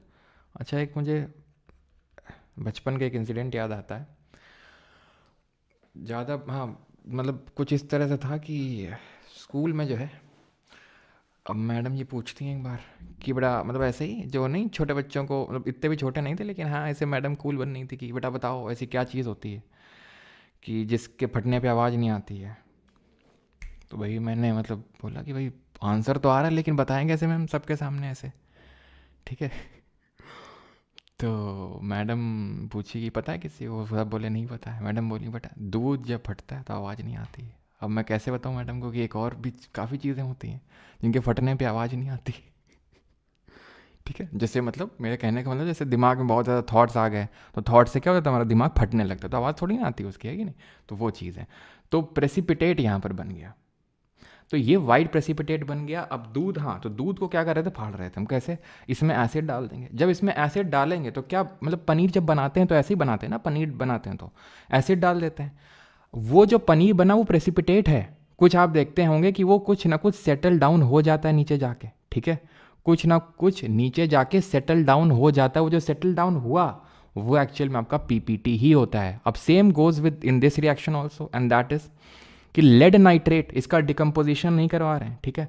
डिकम्पोजिशन करवाने पे तो ब्राउन फ्यूम्स मिल रहे थे, इसको हम आयंस में पहले तो तोड़ रहे हैं पानी में डाल के, देन पोटेशियम आयोडाइड का भी सेम काम कर रहे हैं, देन पानी को मिला रहे हैं आपस में, तो लेड आयोडाइड का येलो पीपीटी मिलता है। ऐसे यहाँ पर बेरियम क्लोराइड का भी वाइट पीपीटी मिलेगा, लेकिन सबके पीपीटी के कलर नहीं याद करने, बस इन दोनों को याद कर लो, बेरियम सल्फेट का और लेड आयोडाइड का। पूछ लेगा कि वाइट पीपीटी क्यों बनता है, येलो पीपीटी क्यों बनता है, तो डबल डिस्प्लेसमेंट की वजह से, ठीक। अब यहाँ पर आते हैं टाइप्स ऑफ केमिकल रिएक्शंस में। तो ये आपको यहाँ तक समझ में आ गया कि हमारी डबल डिस्प्लेसमेंट क्या होती है। अब हम देखते हैं ऑक्सीडेशन रिएक्शन क्या होती है। तो ऑक्सीडेशन रिएक्शन वो होती है जहां पर किसी रिएक्शन में या तो एडिशन ऑफ ऑक्सीजन होता है, ठीक है, एडिशन ऑफ ऑक्सीजन होता है, या फिर रिमूवल ऑफ हाइड्रोजन होता है, या फिर दोनों हो जाता है, या फिर दोनों हो जाता है। जैसे यहां पर आप देखिए आयरन है, ये ऑक्सीजन का क्या हो रहा है, एडिशन हो रहा है, आयरन ऑक्साइड बन रहा है यहाँ पे बन रहा है। रिडक्शन सर इसी का उल्टा होता है, मैं लिख तो नहीं रहा हूँ, जैसे यहाँ पर रिडक्शन में आप कुछ भी लिख सकते हो कि रिडक्शन में क्या होता है। रिडक्शन में होता है कि आपका, जैसे यार मैं क्या लिख दूँ अब, लेड ऑक्साइड है, ठीक है, PbO है, ये कार्बन है, ठीक है, क्या बना दोगे, लेड बना दिया मैंने, और कार्बन डाइऑक्साइड मतलब कार्बन मोनोऑक्साइड। तो क्या हुआ यहाँ पर, इसके पास ऑक्सीजन था, ऑक्सीजन चला गया, क्या हो गया, रिडक्शन हो गया। अब तुम बोलोगे सर इसके पास ऑक्सीजन नहीं था, ऑक्सीजन आ गया, यानी कि ऑक्सीडेशन हो गया। बिल्कुल हो गया, बिल्कुल हो गया।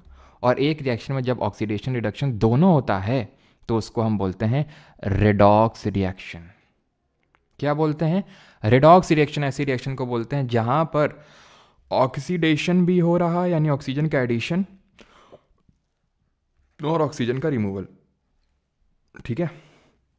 ऑक्सीडेशन का मतलब सिर्फ एडिशन ऑफ ऑक्सीजन नहीं होता है, मतलब ठीक है एडिशन ऑफ ऑक्सीजन हो रहा है तो ठीक है, लेकिन अगर हाइड्रोजन का रिमूवल भी हो रहा है तो दैट उसको भी हम ऑक्सीडेशन ही टर्म ट्रीट करेंगे। रिडक्शन में, रिडक्शन को हम बोल सकते हैं removal of oxygen, removal of oxygen, या फिर addition of hydrogen, addition of hydrogen, ठीक। अब दोनों अगर एक रिएक्शन में हो रहा है जैसे कि मैंने दिखाया तो उसको मतलब रेडॉक्स रिएक्शन बोलते हैं। रेडॉक्स मतलब रेड का मतलब रिडक्शन और ऑक्स का मतलब ऑक्सीडेशन। अब यहां पर कुछ इंपॉर्टेंट चीजें ध्यान रखने वाली, ये चीज तो आप समझ गए, ठीक। जो ऑक्सीडाइज हो रहा है वो रिड्यूसिंग एजेंट बोलते हैं उसको। जैसे कि लेड ऑक्साइड का हो रहा है रिडक्शन, तो ये होगा आपका क्या, इसको बोलेंगे ऑक्सीडाइजिंग एजेंट। ये चीज़ बस ध्यान में रखिएगा। और जिसका होता है ऑक्सीडेशन वो एक्ट करता है एज रिड्यूसिंग एजेंट। जो ऑक्सीडाइजिंग एजेंट होता है उसी को ही हम ऑक्सीडेंट भी बोल देते हैं, एक्सीडेंट नहीं, ऑक्सीडेंट। और रिड्यूसिंग एजेंट को रिडक्टेंट भी बोल देते हैं हम नॉर्मल लैंग्वेज में। ऑक्सीडेशन में लॉस ऑफ इलेक्ट्रॉन्स होता है, इलेक्ट्रॉन्स लूज होते हैं। रिडक्शन में इलेक्ट्रॉन्स गेन होते हैं रिएक्शन में। Oxidising agent increase in the oxidation number of the element. Oxidation number क्या होता है, तो ऑक्सीडेशन नंबर कैसे कैलकुलेट करते हैं, सिखा देंगे आपको।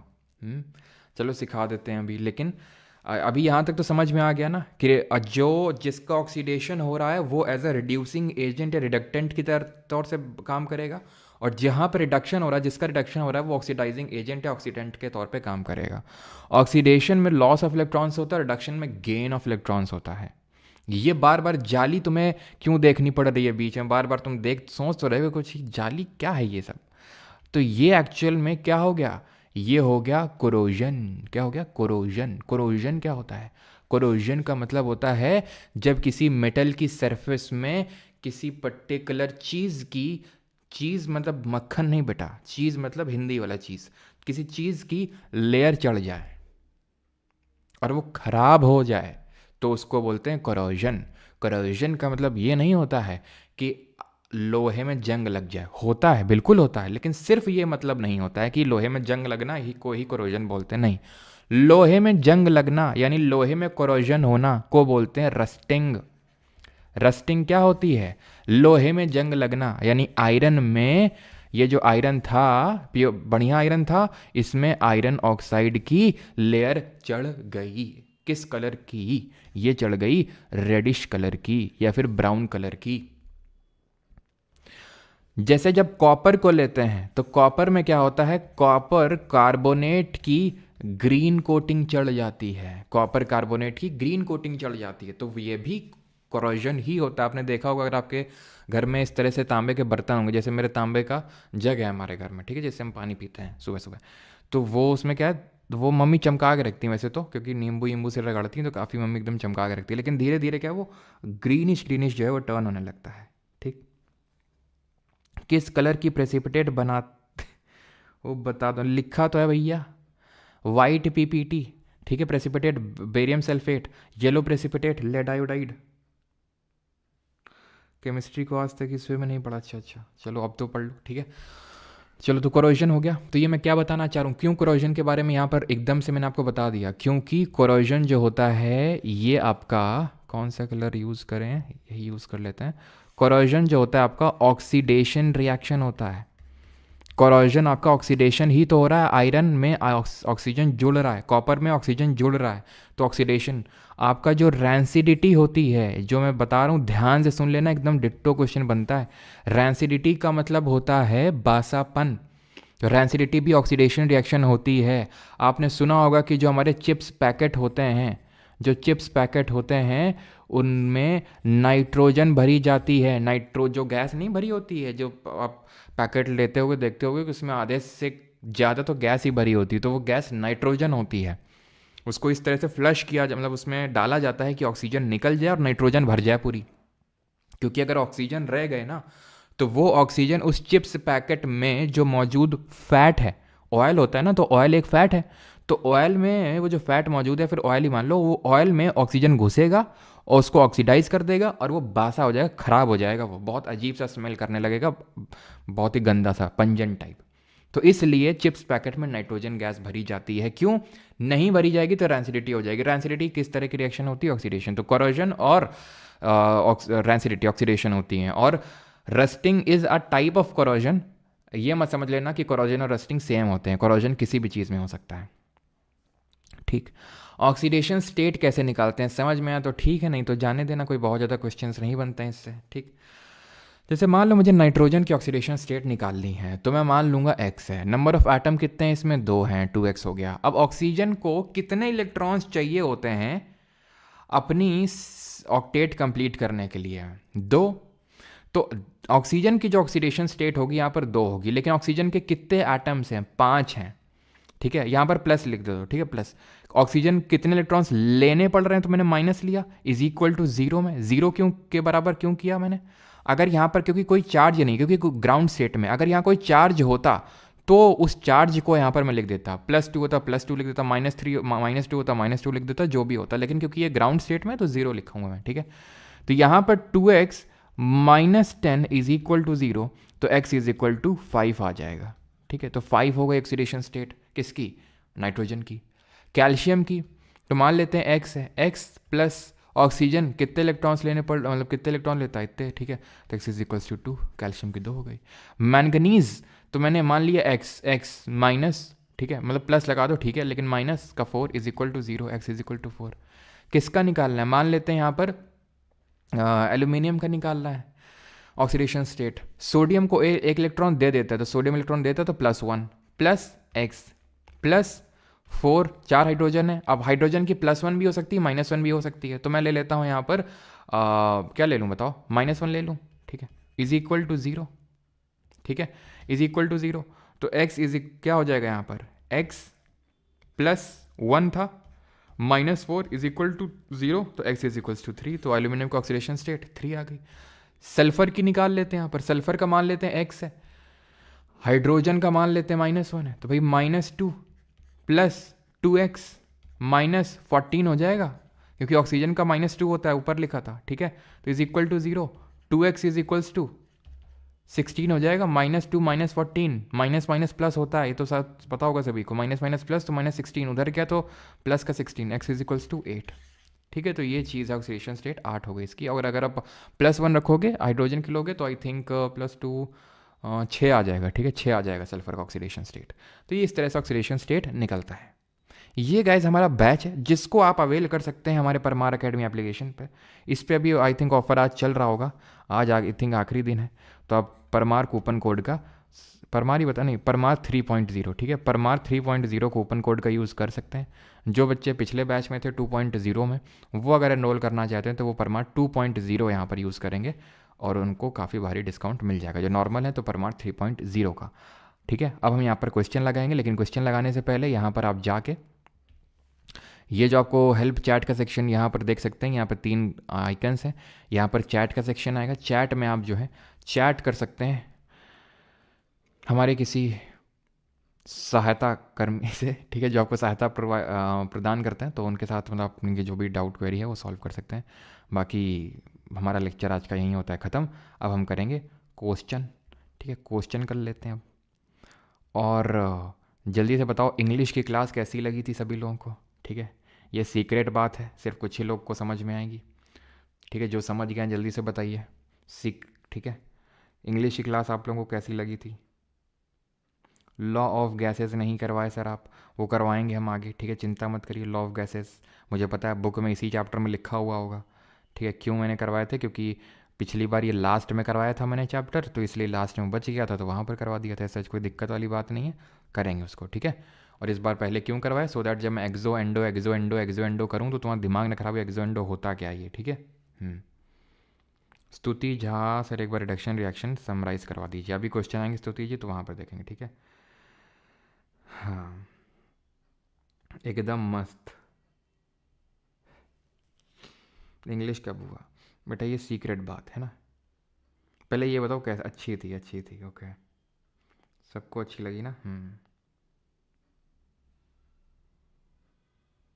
चलो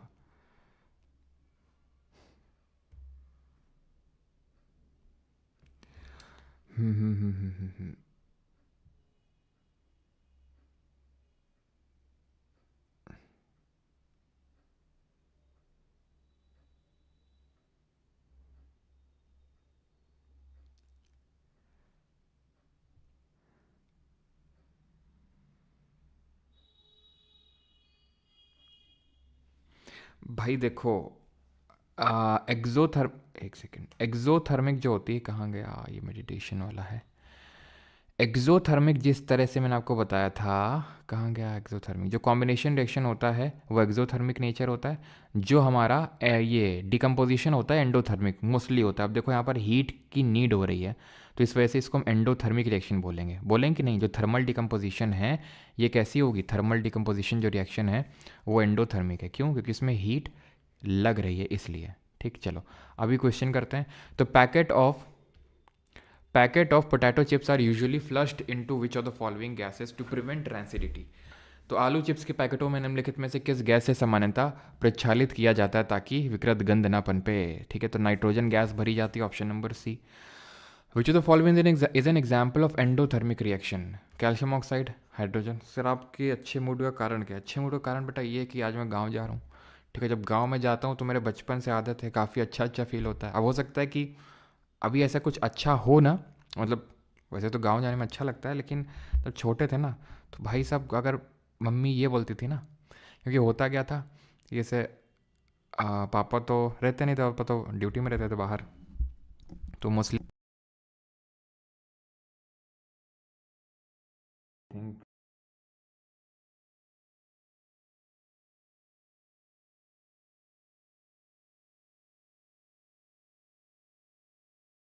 ऑफ एंडोथर्मिक रिएक्शन। तो एंडोथर्मिक का मतलब है यहाँ पर हीट यहाँ पर तो रिलीज़ होगी क्योंकि कॉम्बिनेशन रिएक्शन है ना, चूने वाली रिएक्शन है ये, ठीक है। कॉम्बिनेशन रिएक्शन है तो हीट निकलेगी यहाँ पर, ठीक है। हाँ हाँ हाँ हाँ हाँ हाँ, नो वॉइस अभी आ रही होगी, आ रही होगी अभी, अभी आ रही होगी, चेक करो। का मतलब है यहाँ पर हीट, ठीक है, अभी आ रही होगी। ये क्या है, ये डिकम्पोजिशन रिएक्शन है, तो यहाँ पर अभी मैंने बताया था डिकम्पोजिशन एंडोथर्मिक नेचर होती है। अगेन ये क्या है, ये आपकी कंबशन रिएक्शन है, जला रहे हैं, और ये कंबशन किसका कर रहे हैं, कोल का, और ये आपकी कॉम्बिनेशन भी है, यहाँ पे भी हीट निकलेगी। अरे भाई आ रही होगी अभी, अभी तो आ रही होगी ना। हाँ, और ये क्या है, ये आपका कंबशन किसका है, कंबशन है आपका ये नेचुरल गैस का। तो कंबशन रिएक्शन किस तरह की होती है, एक्सोथर्मिक रिएक्शन होती है, ठीक है। मेरे को बता दीजिए एक बार कोटिंग क्या थी, कोटिंग क्या थी, मतलब समझा नहीं, कोटिंग क्या चीज़। अच्छा, कोरोजन में कोटिंग तो अगर पूछ रहे हो अगर आप, ठीक है, तो ये गैल्वनाइजेशन एनोडाइजिंग, ये मैं आपको जब मेटल नॉन मेटल वाला चैप्टर पढ़ेंगे तब वहाँ पर मैं फिर से कोरोजन करवाऊंगा, और वहाँ पर गैल्वनाइजेशन और एनोडाइजिंग के बारे में बताऊंगा आपको, ठीक है।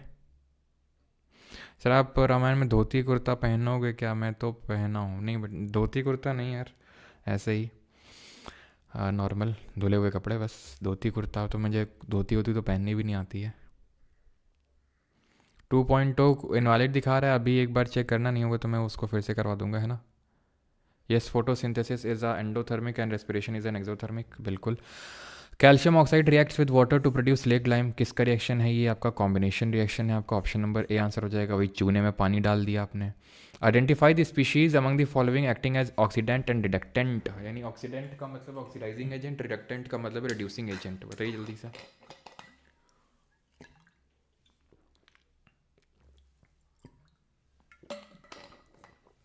पता है पहले हम लोग गांव किस में जाया करते थे, ट्रक नहीं होता ट्रक, शुरू में जाते थे जब, बहुत ही मतलब बहुत पहले, तो ट्रक में जाते थे क्योंकि ट्रक ही चलते थे हमारे गांव से, मतलब यहाँ से लेके जहाँ पे हम लोग रहते हैं वहाँ से एक जगह है, फिर वहाँ जाते थे, फिर वहाँ से हमें एक ऑटो करनी पड़ती थी, बिक्रम बोलते हैं जिसको, और बिक्रम से फिर हमें गांव पहुँचाया जाता था, फिर गांव से फिर हम पैदल यात्रा करते थे अपने घर जाने के लिए। तो इतने स्टेप्स में जो है फाइनली हम गांव पहुँचते थे, लेकिन खुशी जो है वो अलग ही थी, ठीक है। फिर धीरे धीरे हम लोग फिर बस में शिफ्ट हुए, ठीक है।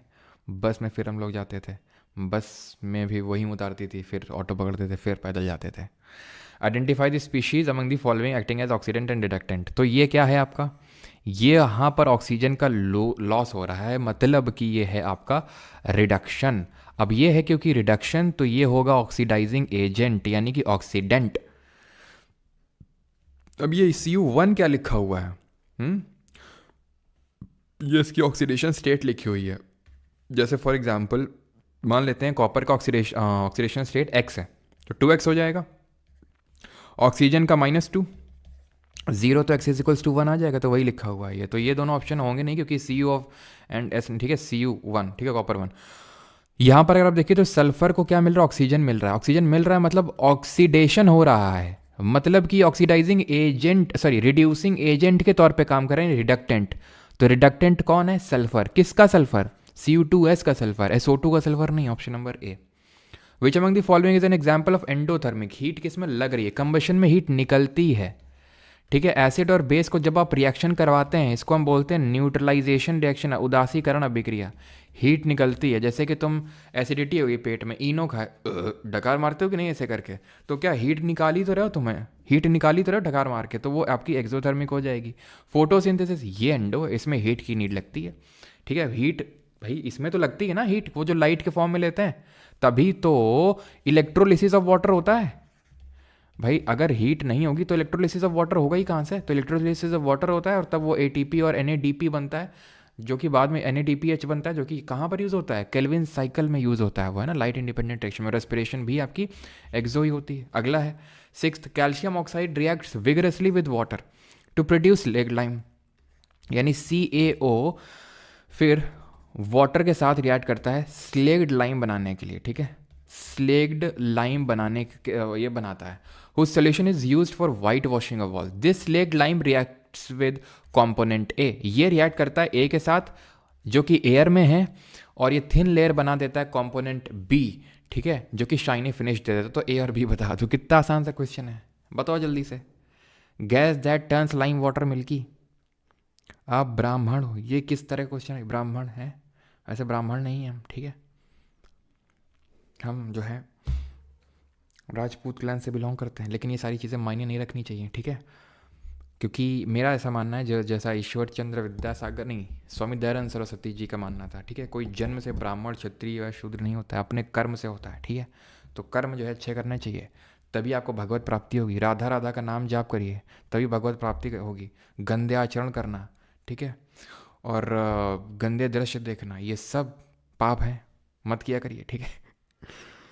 गंदे आचरण करना, गंदी बातें बोलना, हाँ, गंदे दृश्य देखना, तौबा तौबा तौबा, ठीक है। तो ए क्या है, CO2 है। बी क्या है, CaCO3, option number D, gas that turns lime water milky. Seventh, when we heat lead nitrate in a boiling tube, we observe the emission of brown fumes. Which of the following is the brown gas? Nitrogen oxide, dinitrogen dioxide, nitrogen trioxide या फिर nitrogen dioxide? बताइए जल्दी से। हाँ, आप ब्राह्मण है क्या पढ़ा रहे हैं, ये हुई ना बात, ये हुई ना बात, यस। चलो भाई, तो यहाँ पर लेड नाइट्रेट का जब डिकम्पोजिशन करवाते हैं तो क्या किसके ब्राउन फ्यूम्स देखने को मिलते हैं? नाइट्रोजन डाइऑक्साइड के देखने को मिलते हैं। और ऑक्सीजन जो गैस निकलती है वो कलरलेस होती है। तो ऑप्शन नंबर डी आंसर होगा।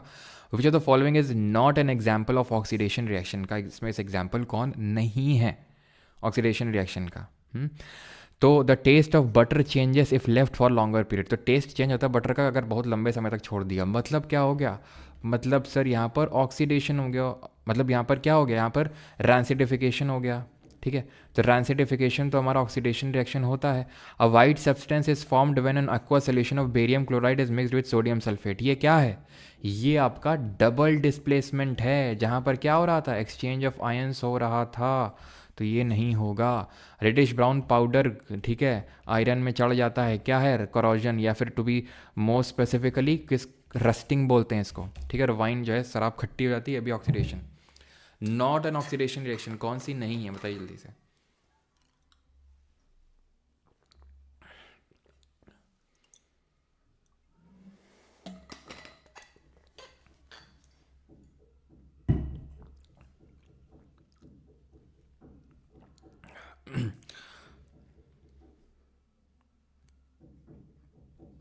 चलो भाई, तो यहाँ पर सही आंसर क्या होगा? Not an oxidation reaction. तो रस्टिंग होगी ऑक्सीडेशन, रैंसिडिटी भी होगी, कंबशन भी होगी। कंबशन क्यों होगी भाई? कंबशन में मैंने बताया था, कंबशन मतलब बर्निंग। तो उसमें ऑक्सीजन, बर्निंग किसके प्रेजेंस में होती है? ऑक्सीजन के प्रेजेंस में होती है हमेशा। तो इसलिए ये भी आपका होगा। ओपनिंग ऑफ सोडा बॉटल खोल रहे हो तो वो नहीं होगा, ठीक है। Consider the following statement regarding the burning of magnesium ribbon. तो शुरू में ही जो हमने फुलझड़ी जलाई थी मैग्नीशियम रिबन को, वाइट पाउडर बन रहा था इसका, डैजलिंग लाइट निकल रही थी। कंबशन रिएक्शन का एग्जाम्पल है क्यों? बिल्कुल है, क्योंकि ऑक्सीजन की प्रेजेंस में जल रही है ना। करो, ये CDS 2023 में आया था। Which of the following statement with regard to the reaction given below are correct? कौन सा सही है? Quick lime is use for white washing of walls. गलत हुई बात ये, क्यों? Slaked lime is use for white washing of walls. क्या समझे? Calcium hydroxide called slaked lime is an inorganic compound. बिल्कुल इनऑर्गेनिक क्या होते हैं? जो कार्बन जिनमें नहीं होता है तो इनऑर्गेनिक होते हैं। Solution of slaked lime is use for white washing of walls, ये सही है, ठीक है। तो दूसरा और चौथा सही है, और दूसरा और चौथा, तीसरा अपने आप गलत हो गया, क्योंकि दूसरा चौथा सही तो तीसरा तो है ही नहीं ना उनके साथ मिलकर। CaO react slowly with CO2 in air to form a thin layer. ना ना ना ना, पहले तो ये चूने को तुम बुझे हुए चूने में वो करोगे ना कन्वर्ट। COH का होल टॉइस calcium hydroxide that is slaked lime, then वो CO2 के साथ रिएक्ट करके कैल्शियम कार्बोनेट, जिसको मार्बल लाइमस्टोन चौक के नाम से जानते हैं, उसमें कन्वर्ट होगा।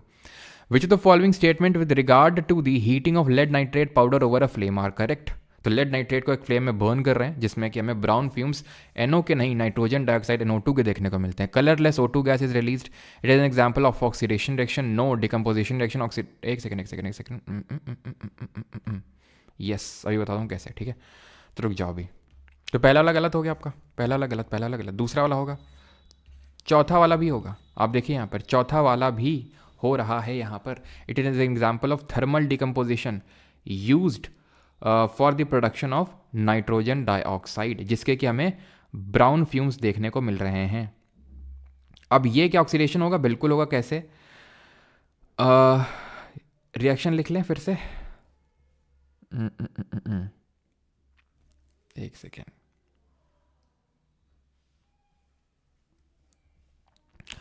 Lead nitrate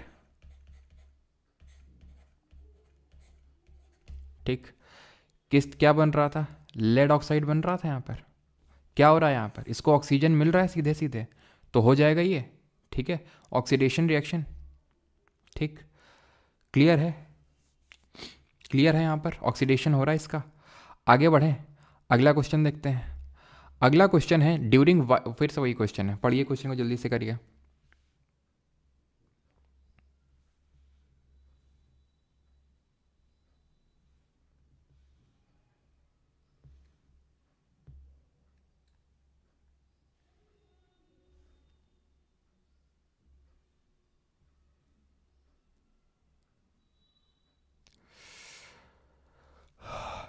during white washing of wall slaked lime react slowly with carbon dioxide. ठीक है, जो स्लेक्ड लाइम है दैट इज सीवेज का होल्ट है, ये धीरे धीरे रिएक्ट करता है और in air to form a thin layer of calcium carbonate on the walls. Which of the following reaction represents this correctly.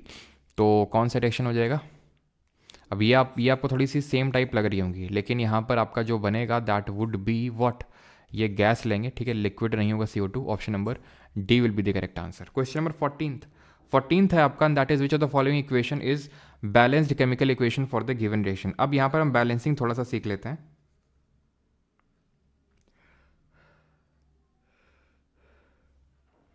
क्या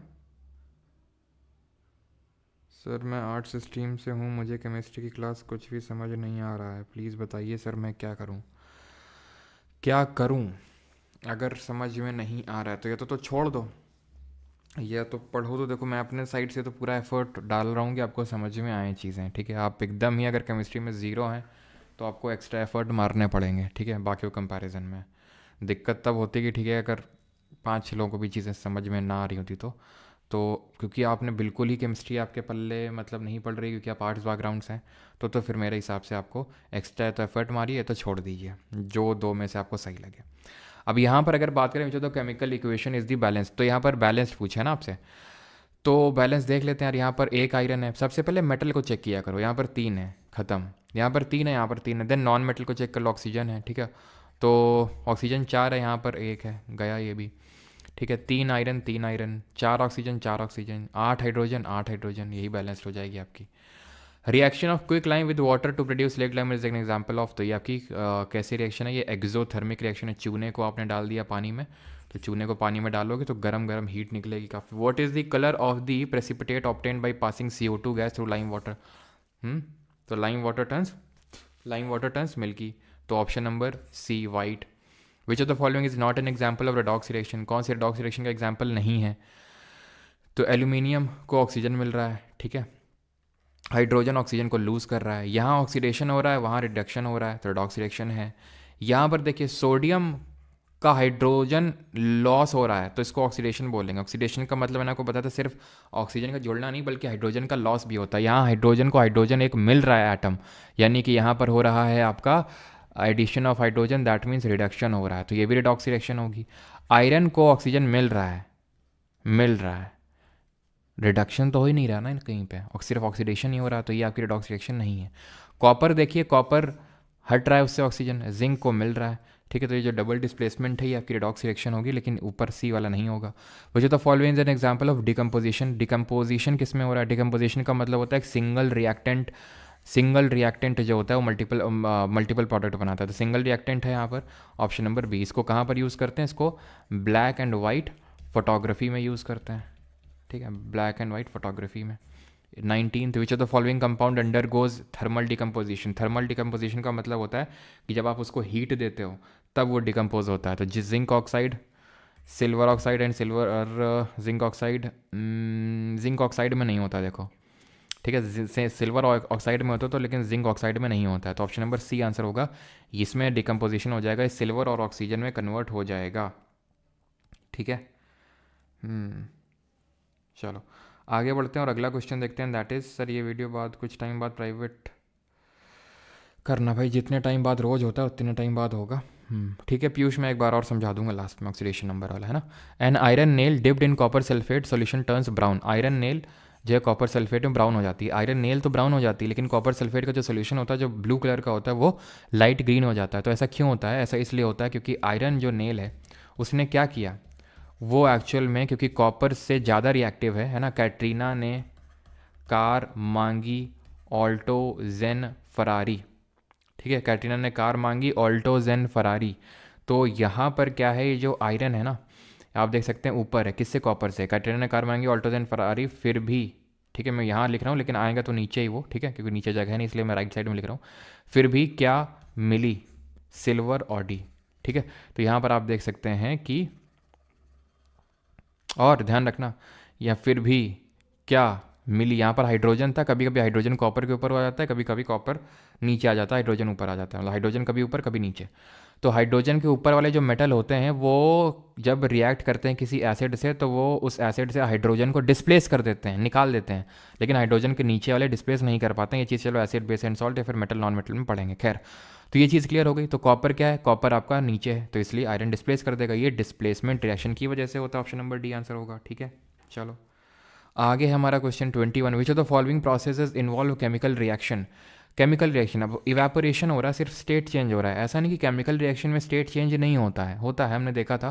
जैसे हाइड्रोजन और ऑक्सीजन क्या है, गैस हैं, वाटर बना देते हैं जो कि लिक्विड है। पीयूष जी बता देंगे, स्पैम मत करिए, ठीक है, बता देंगे बता देंगे, ठीक है, कैसे निकालते हैं। तो क्या है यहाँ पर, तो ये तो होगा नहीं, तो फिजिकल चेंज है, ठीक है। Dissolution of salt in water, पानी में आपने नमक मिला दिया, अगेन आप क्या कर सकते हैं, नमक को अलग कर सकते हैं इवेपोरेशन टेक्निक का यूज़ करके या फिर क्रिस्टलाइजेशन का यूज़ करके। आपने ऑक्सीजन गैस को यूज़ करके रखा, स्टोर करके रखा है गैस सिलेंडर में, प्रेशर कम कर देंगे, फिर से नॉर्मल वो हो जाएगा।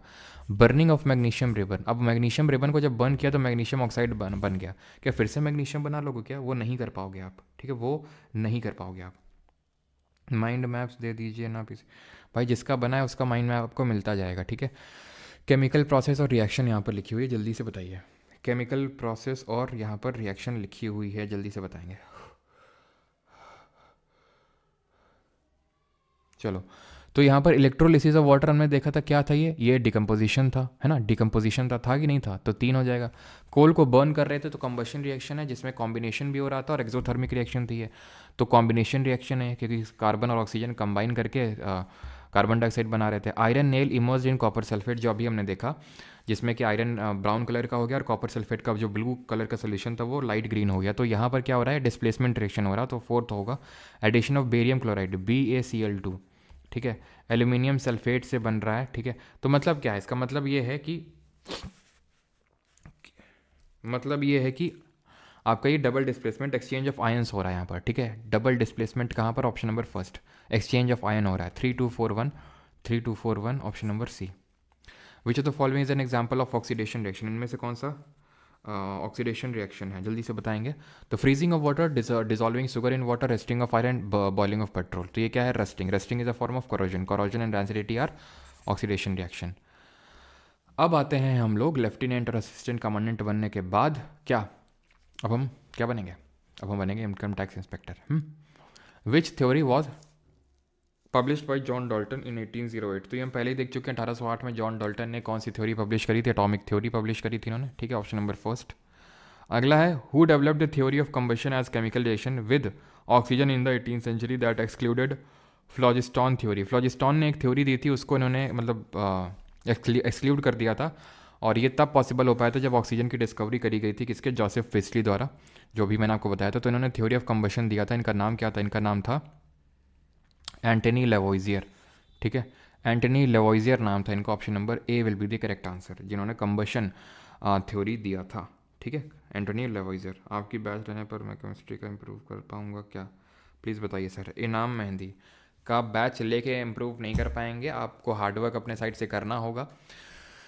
ये जो लेक्चर चल रहा है, ये बैच का लेक्चर चल रहा है, आप जज कर लो। इसी वजह से यहाँ पर मैं फ्री लाइव स्ट्रीम करता हूँ, सो दैट कि आप पहले देख लो कि मैं पढ़ाता कैसे, समझ में आता है कि नहीं आता, तब आप बैच का डिसीजन लो, ठीक है। या फिर आपको एक दो चैप्टर देखना है, एक सब्जेक्ट देखना है, तो आप यहीं पर देख लो, उसके लिए आपको बैच लेने की ज़रूरत ना पड़े, पूरी फ़ी पे करने की ज़रूरत ना पड़े, करना पड़े फ्री में ही आपका काम हो जाए, इसलिए यहाँ पर करता हूँ, तो आप देख लो, ठीक है। अब यहाँ पर इम्बैलेंस्ड को बताना है, 3 बैलेंस्ड है और 1 इम्बैलेंस्ड है, ठीक है, और आराम से कर सकते हैं। तो इसीलिए मैंने इसको ज़्यादा डीप में मतलब करवाया नहीं आपको, बैलेंसिंग ऑफ केमिकल इक्वेशन, क्योंकि यार बेसिक तो मैंने आपको समझा दिया है केमिकल इक्वेशन को बैलेंस करने का, और बाकी लिखने को तो आएगा नहीं आपको, आपको सिर्फ देखना है, बस ऑब्जर्व करना है कि कैल्शियम यहाँ कितने हैं 3 है, यहाँ कितने हैं 3 है, पहले मेटल को देखना होता है। सोडियम 6 है, यहाँ कितने हैं 6 हैं। फिर नॉन मेटल को देखो, 3 दूनी 6 क्लोरीन है, यहाँ पर क्लोरीन कितने हैं 6 हैं। तो ये तो बैलेंस लग रही है। 2 फॉस्फोरस हैं, 2 फॉस्फोरस हैं, ठीक है, 4 दूनी 8 और 4 दूनी 8, तो ये बैलेंस्ड है। ठीक है, अब यहाँ पर आते हैं, फॉस्फोरस 4 हैं, फॉस्फोरस यहाँ कितने हैं 4 हैं, ठीक है, कि देख लो ना 4 हैं, ठीक है। क्लोरीन 6 हैं, क्लोरीन 12 हैं, ये आपकी इम्बैलेंस्ड हो जाएगी। क्लोरीन यहाँ 6 हैं देख लो, और यहाँ पे 6 दूनी 12 हैं, तो यही इम्बैलेंस्ड हो जाएगी। अब आगे चेक नहीं करूँगा क्योंकि उसने इम्बैलेंस्ड वाली पूछी थी इसलिए। जब अंडे को उबालते हैं तो उसका जो आउटर बाहरी भाग होता है वो सफ़ेद सफ़ेद क्यों हो जाता है? तो सफ़ेद इसलिए हो जाता है, और ज़रा बताओ कि जो सफ़ेद पार्ट होता है उसमें क्या होता है? तो सफ़ेद इसलिए हो जाता है बिकॉज उसका, ये मैंने करवाया भी था पहले, डीनेचुरेशन हो जाता है और उसमें प्रोटीन होता है। और एग योक भी में भी काफ़ी इंपॉर्टेंट मिनरल्स होते हैं, जैसे कि if I am not wrong magnesium, zinc जैसे मिनरल्स आपको देखने को मिलते हैं। पहले पता नहीं एक मैं नाम तो नहीं लूँगा उन यूट्यूबर का, आजकल पॉडकास्ट काफ़ी करते हैं, एक टाइम पे फैशन व्लॉगर हुआ करते थे, ठीक है, और एक समय पे हेल्थ के भी टिप्स दिया करते थे तब, है ना, काफ़ी पहले की बात है। तो उनका ही मैंने एक वीडियो देख लिया था कि एग योक में काफ़ी कोलेस्ट्रॉल होता है, ये कम खाना चाहिए, काफ़ी लोग बोलते हैं। लेकिन फिर मैंने एक डॉक्टर का वीडियो देखा, ठीक है, तो उन्होंने बताया नहीं इसमें तो यार मिनरल्स होते हैं। तो मैंने कहा ले भैया, अभी तक तो मैं एग योक को फेंक देता था, मतलब जैसे अगर मैं 3 अंडे खा रहा हूँ तो एक, मतलब एक का फेंक ही देता था मैं। तो मम्मी पूछती थी बेटा फेंक क्यों रहे हो ये तुम? वैसे मतलब मम्मी तो नहीं खाती, हमारे यहाँ पे कोई फीमेल नहीं खाता है, मतलब मेल्स ही बस हैं नॉन वेज, और मेरा नॉन वेज अंडे तक सीमित है। पहले मैंने कभी खाया है कभी कभार, लेकिन अब तो नहीं, मतलब छोड़ दिया पूरी तरह से। तो फिर मम्मी मुझसे बोलता था मम्मी तुम नहीं समझोगी। What is the chemical reaction that occurs when sugar is heated and turns into a caramel syrup? तो इस रिएक्शन को क्या बोलते हैं जहाँ पर शुगर को हम हीट करते हैं और वो एकदम कैरमल सिरप में टर्न हो जाती है? इसको हम बोलते हैं कैरमलाइजेशन। मेलार्ड रिएक्शन क्या होती है? ठीक है, तो मेलार्ड रिएक्शन जो होती है, सर आपका गाँव कहाँ है? सुभाष चंद्र बोस अमर रहें। अच्छा, तो मिलार्ड रिएक्शन होता है जब हम मीट को, जो होता है ना चिकन मीट, उसको हीट करते हैं, ठीक है, मीट को जब हम हीट करते हैं तो उसको मिलार्ड रिएक्शन बोलते हैं। तो ऑप्शन नंबर ए सही आंसर होगा। ध्यान रखना, अगर मीट की कभी हीट की बात है तो मिलार्ड, एम से मीट, एम से मिलार्ड, कैरमल सिरप तो कैरमलाइजेशन। अब यहाँ पर बताइए, below are two chemical equation, why does copper get separated from its compound form in both the cases? क्यों कॉपर जो है आपका अलग हो गया, ठीक है, कंपाउंड बनाने के लिए दोनों केसेस में? क्योंकि जिंक ज़्यादा रिएक्टिव था, लेड ज़्यादा रिएक्टिव था। Zinc and lead are unstable, zinc and lead are more reactive. Yes, ज़्यादा रिएक्टिव थे, ज़्यादा स्मार्ट थे। तो यहाँ पर सल्फेट ने और यहाँ पर क्लोरीन ने बोला तुम निकल लो, आने दो किसी और को। What is the product when zinc and sulphuric acid react? जब जिंक और H2SO4 रिएक्ट करेंगे तो क्या बनेगा? तो जिंक सल्फेट बनेगा और हाइड्रोजन गैस निकल जाएगी। दैट मीन्स कि ऑप्शन नंबर डी आंसर आएगा। विच of the following gases gate released when dilute sulphuric acid reacts with magnesium? तो कौन सी गैस निकलेगी जब रिएक्ट करेगा? तो वो आसान सा है आपका, मैग्नीशियम सल्फेट बनेगा, जैसे पीछे मैंने बताया था, और हाइड्रोजन गैस निकल आएगी आपका। अगला क्वेश्चन है, एंड दी अगला क्वेश्चन इज दिस क्वेश्चन, और ये है कि जब तक जिंक सल्फ्यूरिक, यानी what is the gas evolve when zinc reacts with sulphuric acid? Again hydrogen हो जाएगा, option number B. An organic reaction use to convert an aryl diazonium salt into an aryl halide. Halide का मतलब है halogen attach हो गया उसमें, डाइअजोनियम salt का मतलब उसमें नाइट्रोजन सॉल्ट की जगह, नाइट्रोजन की जगह आपको देखने को मिल रहा है हेलोजन को, जैसे क्लोरीन वगैरह हो गया। तो using a copper one halide catalyst is called as, इसको बोलते हैं सैंड मेयर रिएक्शन, ठीक है, ऐसी रिएक्शन को बोलते हैं। थोड़े से ये पता है, ये आपका 9th 10th केमिस्ट्री का नहीं है, ये 11th 12th केमिस्ट्री का पार्ट है। इसी बार के सीजीएल के पेपर में पूछा गया था। तो कभी कभी इस तरह के क्वेश्चन भी पूछ लेता है जो 11th 12th से होते हैं, लेकिन एक दो क्वेश्चन के लिए हम, ठीक है, और वो भी एक दो क्वेश्चन जो आ रहे हैं वो ऐसा नहीं कि हर शिफ्ट में आ रहे हैं, वो हर शिफ्ट में आएंगे तो ऑब्वियस सी बात हम करेंगे ही करेंगे, लेकिन कभी कभी रैंडम इस तरह से आ गया तो उसके लिए हम पूरा 11th 12th का केमिस्ट्री नहीं छाट, मतलब ठीक है, रटने वाले हैं।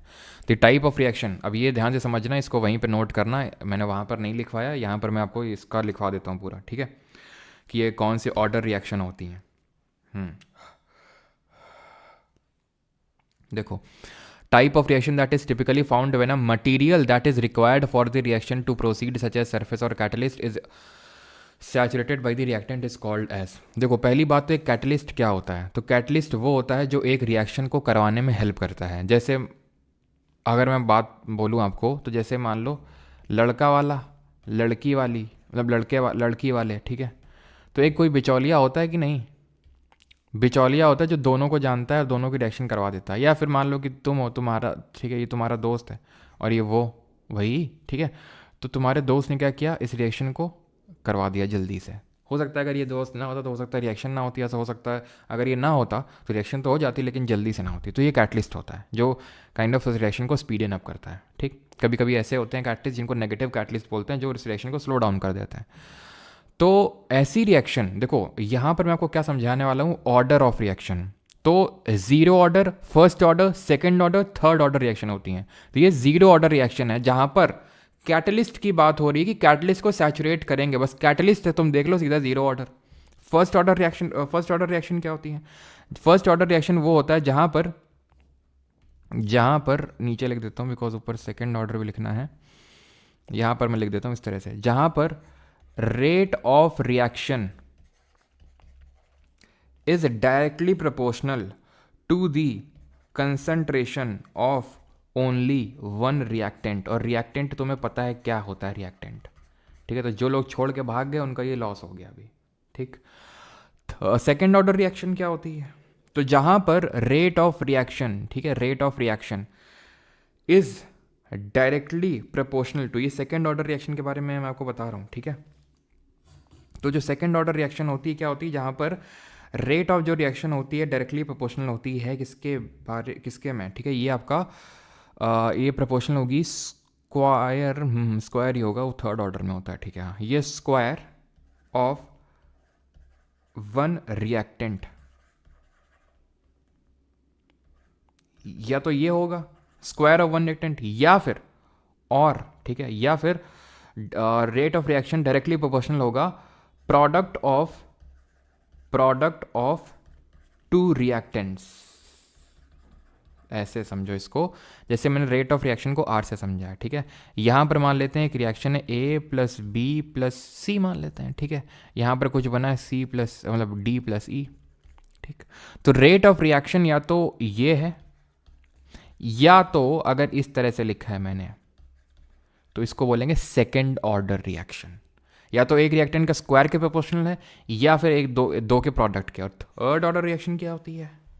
इट रेट ऑफ रिएक्शन जो है depends on the concentration of three reactants, तीन रिएक्टेंट के कंसेंट्रेशन पर डिपेंड करती है उसको थर्ड ऑर्डर। तो फर्स्ट ऑर्डर में रेट ऑफ रिएक्शन एक रिएक्टेंट पर डिपेंड कर रहा है, सेकेंड ऑर्डर में दो रिएक्टेंट पर डिपेंड कर रहा है, थर्ड ऑर्डर में तीन रिएक्टेंट पर डिपेंड कर रहा है। सेकंड ऑर्डर में एक चीज़ क्या है कि स्क्वायर में एक रिएक्टेंट के स्क्वायर में भी डिपेंड कर सकता है। और जीरो में क्या है, जीरो में सिर्फ कैटलिस्ट ध्यान रखना है हमें, ठीक है। When electricity is pass through water what kind of chemical reaction, यानी कि इलेक्ट्रोलिसिस क्या होता है, ये होता है आपका डिकम्पोजिशन रिएक्शन, है ना। तीन तरह के डिकम्पोजिशन पढ़े थे, एक तो थर्मल डिकम्पोजिशन, फिर हमने पढ़ा था फोटोलिसिस यानी कि लाइट के जैसे, देन इलेक्ट्रोलिसिस पढ़ा था। What is the product of the following chemical reaction, ये अभी आपने पढ़ा नहीं है लेकिन इसका आंसर बेकिंग सोडा होगा। आप आगे देखेंगे इसको जब हम एसिड बेस एंड सॉल्ट वाला चैप्टर पढ़ेंगे वहाँ पर।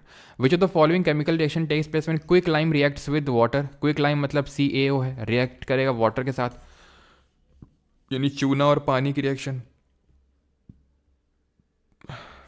ठीक।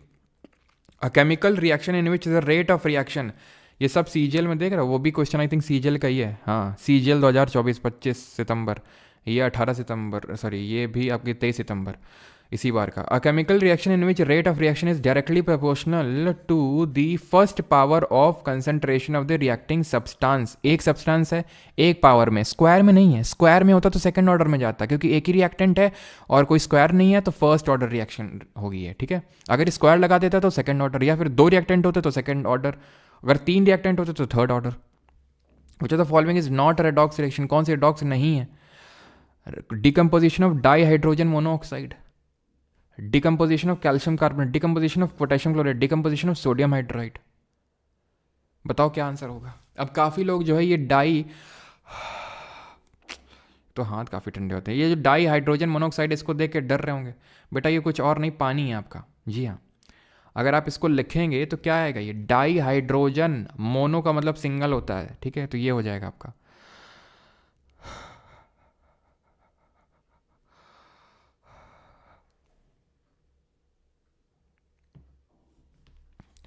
तो ये तो यार हमें पता ही है, decomposition of di hydrogen monoxide क्या होता है, ये होता है आपका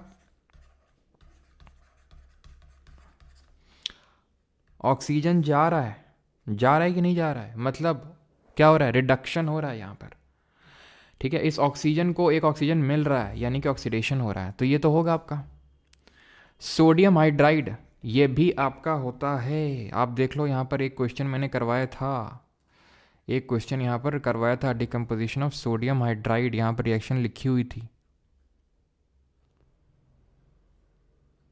ये देख रहे हैं आप, ये सेकंड वाली है, सेकंड वाली जो आप देख पा रही हैं ये सोडियम हाइड्राइड ही है, और ये हमने देखा था रिडक्शन है, 2NaH Na और H2, हाइड्रोजन लॉस हो रहा है मतलब ऑक्सीडेशन, Na का ऑक्सीडेशन और हाइड्रोजन का रिडक्शन, ठीक है। तो सोडियम हाइड्रोक्साइड वाला भी आपका होगा क्या, सोडियम हाइड्रोक्साइड वाला भी आपका होगा क्या, रेडॉक्स रिएक्शन,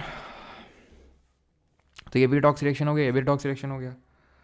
कैल्शियम कार्बोनेट का करवाते हैं डिकम्पोजिशन, CaCO3 का क्या होगा, CaO और CO2, ऑक्सीजन का लॉस हुआ, ऑक्सीजन का गेन हुआ तो ये भी रेडॉक्स हुआ। डिकम्पोजिशन ऑफ पोटेशियम जो क्लोरेट है ये नहीं होगा आपका, ठीक, ये नहीं होगा। इसका अगर मैं रिएक्शन लिखूंगा तो कुछ इस तरह से आएगा, पोटेशियम क्लोरेट ये होता है आपका, पोटेशियम क्लोराइड मिलेगा और ऑक्सीजन मिलेगा, बैलेंस करने जाऊंगा इसको तो दो दो दो तीन छः, 3 यहाँ पर आ जाएगा, ठीक है। तो यहाँ पर आप देखिए कहाँ पर किसका रिडक्शन हो रहा है, किसी का रिडक्शन हो ही नहीं रहा, KCl का जैसा ही है, ठीक है, मतलब K अलग है Cl अलग है, बस ऑक्सीजन एक हट गया इससे, तो यहाँ पर ठीक है रिडक्शन तो बोल सकते हैं लेकिन ऑक्सीडेशन नहीं हुआ यहाँ पर। How many carbon dioxide and water molecule will be there in the product if the following equation is made balanced, अगर इसको हम बैलेंस करेंगे तो कितने मॉलिक्यूल्स होंगे, तो बैलेंस कर लेते हैं इसको, ठीक कर लेते हैं। तो 2 कार्बन है, 1 कार्बन है, 2 कार्बन लिख दिया मैंने, ऑक्सीजन कितने हैं 2 है, यहाँ पर 1 है, 3 हो गए, यहाँ पर 2 दूनी 4 और 1 5 है, 5 हो गए ना। तो ये तो पहले हाइड्रोजन को बैलेंस कर लेते हैं, 5 1 6, यहाँ पर कितने हैं 2 हैं, तो यहाँ पर मैं 3 लगा दूंगा, तो 3 दूनी 6। वैसे तो सर मतलब कोई दिक्कत वाली बात है नहीं, आपको ये काम करना था नहीं, क्योंकि आप ये काम कर सकते हैं तुरंत, इसमें ये लिखा हुआ है कि how many carbon dioxide and water molecule will be there, यानी कार्बन डाइऑक्साइड और वाटर मॉलिक्यूल में कितना कितना जोड़ें कि बैलेंस हो जाए, तो पहले लिखा है 2 और 3, जोड़ लो 2 और 3, क्या बैलेंस हो रहा है कि नहीं, यही तो खासियत है कि यहाँ पर आपको ज़्यादा बैलेंसिंग इक्वेशन में काम करना नहीं पड़ेगा, पहले से ही सब कुछ होकर रखा है। 2 कार्बन है, 2 कार्बन है, 2 दूनी 4 ऑक्सीजन है और 4 3 7 ऑक्सीजन है, यहाँ पर तो भैया 3 ही ऑक्सीजन है, तो ये बात बैठेगी नहीं आपकी, यहाँ से हटा दो इसको तुरंत, 3 और 2 कर लो, 3 और 2 कर लिया, 3 कार्बन है, ठीक है, यहाँ पर तो लेफ्ट साइड में है, ऐसा तो नहीं ये हमसे बैलेंस उस सेंस में करवाना चाह रहा है, और लेफ्ट हैंड साइड में भी बैलेंस होगा, एक सेकंड रुको देख लेते हैं, 3 3 2 2 2, बैलेंस तो इसको करना पड़ेगा, बैलेंस पूरा करना पड़ेगा, 2 और 3 से अगर नहीं हो रहा है, 2 और 3 2 दूनी 4 4 3 7, करना पड़ेगा यार इसको, ठीक है करना पड़ेगा, चलो हम करके देख लेते हैं। यहाँ पर जहाँ पे पहला ऑप्शन ले लेते हैं, 2 और 3 लिख दिया, तो यहाँ पर आप देखिए 2 कार्बन हो गए, 2 कार्बन है यहाँ पर, 2 दूनी 4 और 4 3 7, 3 दूनी 6 एक साथ, बैलेंस हो गई है, ठीक है, इसी से बैलेंस हो गई ना, कोई दिक्कत तो नहीं है। 5 1 6 हाइड्रोजन है, 6 हाइड्रोजन है, आप पूरा देख सकते हैं आराम से इसको। 42 when you take lead nitrate powder in boiling tube and heat it you will observe the emission of brown fumes, किसके मिलेंगे, नाइट्रोजन डाइऑक्साइड के, नाइट्रोजन डाइऑक्साइड की, नाइट्रस ऑक्साइड क्या होता है ना, N2O होता है, इसको हम लाफिंग बुद्धा नहीं लाफिंग गैस के नाम से जानते हैं।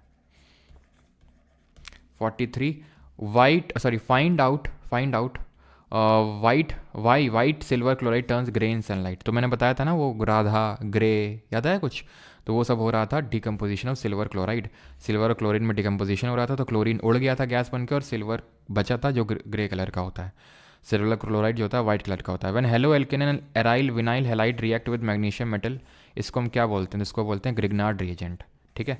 मैग्नीशियम मेटल के साथ जब रिएक्ट करते हैं हैलाइड, हैलाइड का मतलब जहाँ हेलोजन लगा हुआ है, तो हेलोजन ये हट जाता है, हेलोजन हट जाता है, मैग्नीशियम जुड़ जाता है, इसको बोलते हैं ग्रिग्नार्ड रिएजेंट, यही है आपकी, इसको ग्रिग्नार्ड रिएजेंट बोलते हैं इसको, मैग्नीशियम को। नेम दी, बस 5 क्वेश्चन और करेंगे 50 तक, फिर अगर होंगे तो आपके लिए होमवर्क होंगे वो, ठीक है। चलो अगला क्वेश्चन है ये आपका, and that is name the white PPT formed in the reaction of sodium sulphate and barium chloride, तो वाइट पीपीटी किसका बनता है सर, तो वाइट पीपीटी बनता है हमारा बेरियम सल्फेट का। आगे बढ़ते हैं। Calcium hydroxide is the chemical name of which of the following saturated aqua solution. Calcium hydroxide किसका नाम है? स्लेक्ड लाइम या फिर लाइम वाटर। इसी को तो हम देख रहे थे। कैल्शियम हाइड्रोक्साइड जब CO2 से रिएक्ट कर रहा था तो बोल रहे थे लाइम वाटर टर्न्स मिल्की। तो लाइम वाटर ये रहा, ये वो गैस है जो मिल्की में कन्वर्ट कर देगी। ठीक है। अगला 47। What is the chemical reaction that occurs when fat और oil combine with strong alkali such as sodium hydroxide to make soap. इसको सपोनिफिकेशन बोलते हैं। एसिड बेस एंड सॉल्ट वाले चैप्टर में पढ़ाऊंगा, अभी नहीं। ठीक है। Which process of phase transition is the reverse of deposition. Deposition का उल्टा क्या होता है? डिपोजिशन क्या होता है? डिपोजिशन होता है गैस जहाँ सॉलिड में कन्वर्ट होती है। तो सॉलिड का गैस में कन्वर्जन को क्या बोलते हैं? इसको बोलते हैं सब्लिमेशन। फ्यूजन क्या होता है? सॉलिड जो लिक्विड में कन्वर्ट होता है। सॉलिडिफिकेशन क्या होता है? लिक्विड जो सॉलिड में कन्वर्ट होता है। वेपराइजेशन क्या होता है? लिक्विड जो गैस में कन्वर्ट होता है। और गैस जो लिक्विड में कन्वर्ट होता है इसको क्या बोलते हैं बताइए? Second last question. Identify the odd term with respect to allotrope. पढ़ा नहीं अभी। ठीक है। Potato chips manufacturers usually flush bags of chips with gas such as nitrogen primarily. तो क्यों नाइट्रोजन से भरे जाते हैं आपको पता है? ठीक है। चलो, तो यहाँ पर इसको बोलेंगे गैस टू लिक्विड को कंडेंसेशन यानी संघनन। तो लेक्चर होता है ख़त्म। जो आगे के क्वेश्चंस हैं आई थिंक 14 क्वेश्चन हैं, ये आपको खुद से करने हैं। ठीक है। प्राइवेट टेलीग्राम ग्रुप पे आपको PDF मिल जाएगी। और प्राइवेट ट्रायल टेलीग्राम ग्रुप को ज्वाइन करने के लिए, बैच की क्लासेस रिकॉर्डिंग लेने के लिए, नोट्स, सारी चीज़ें आपको परमार एकेडमी एप्लीकेशन और वेबसाइट पे मिल जाएंगी। कोर्स ठीक है कि फ़ीस अभी थोड़ा सा डिस्काउंटेड चल रहा है। आप परमार 3.0 कोड का यूज़ करेंगे। Today is the last day. ठीक है। आप इस कूपन कोड का यूज़ कर सकते हैं। एंड थैंक यू सभी को। मिलते हैं अब हम थर्सडे को। ठीक है। Tuesday, Wednesday, Thursday, Tuesday sorry Friday को मिलेंगे। ठीक है। फ्राइडे को। ये जो 3 दिन का समय है इसमें आप चीज़ों को रिवाइज़ करिए। जिनके कुछ बैकलॉग्स हो गए हैं उनको कंप्लीट कर लीजिए इन 3 दिन में। ठीक है।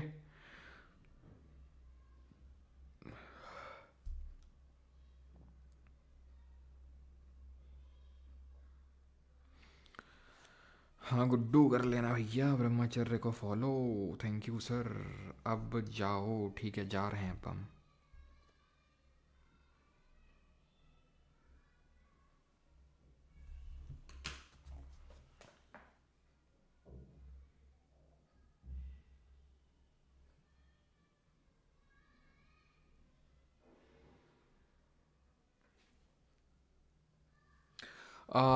मोस्ट किसमें? नोट्स में? एक सेकेंड एक सेकेंड एक सेकेंड। नोट्स में, हाँ तो नोट्स में सही लिखा है।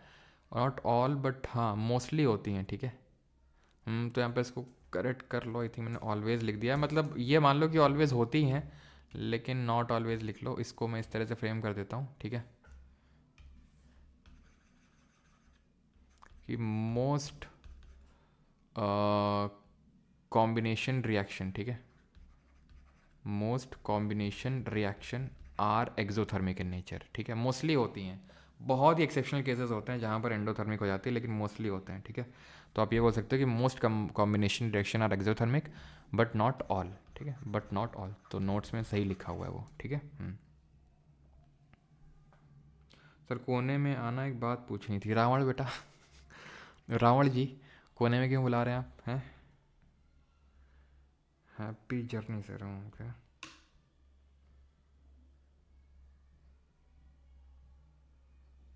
कहाँ जा रहे हैं सर? अकेले अकेले किम जॉन बेटा जा रहे हैं बम मारने, मिसाइल छोड़ने। चलोगे साथ में? हैं? एक्स्ट्रा पॉइंट नोट्स में ऐड करा होते तो यार हैं ऐड।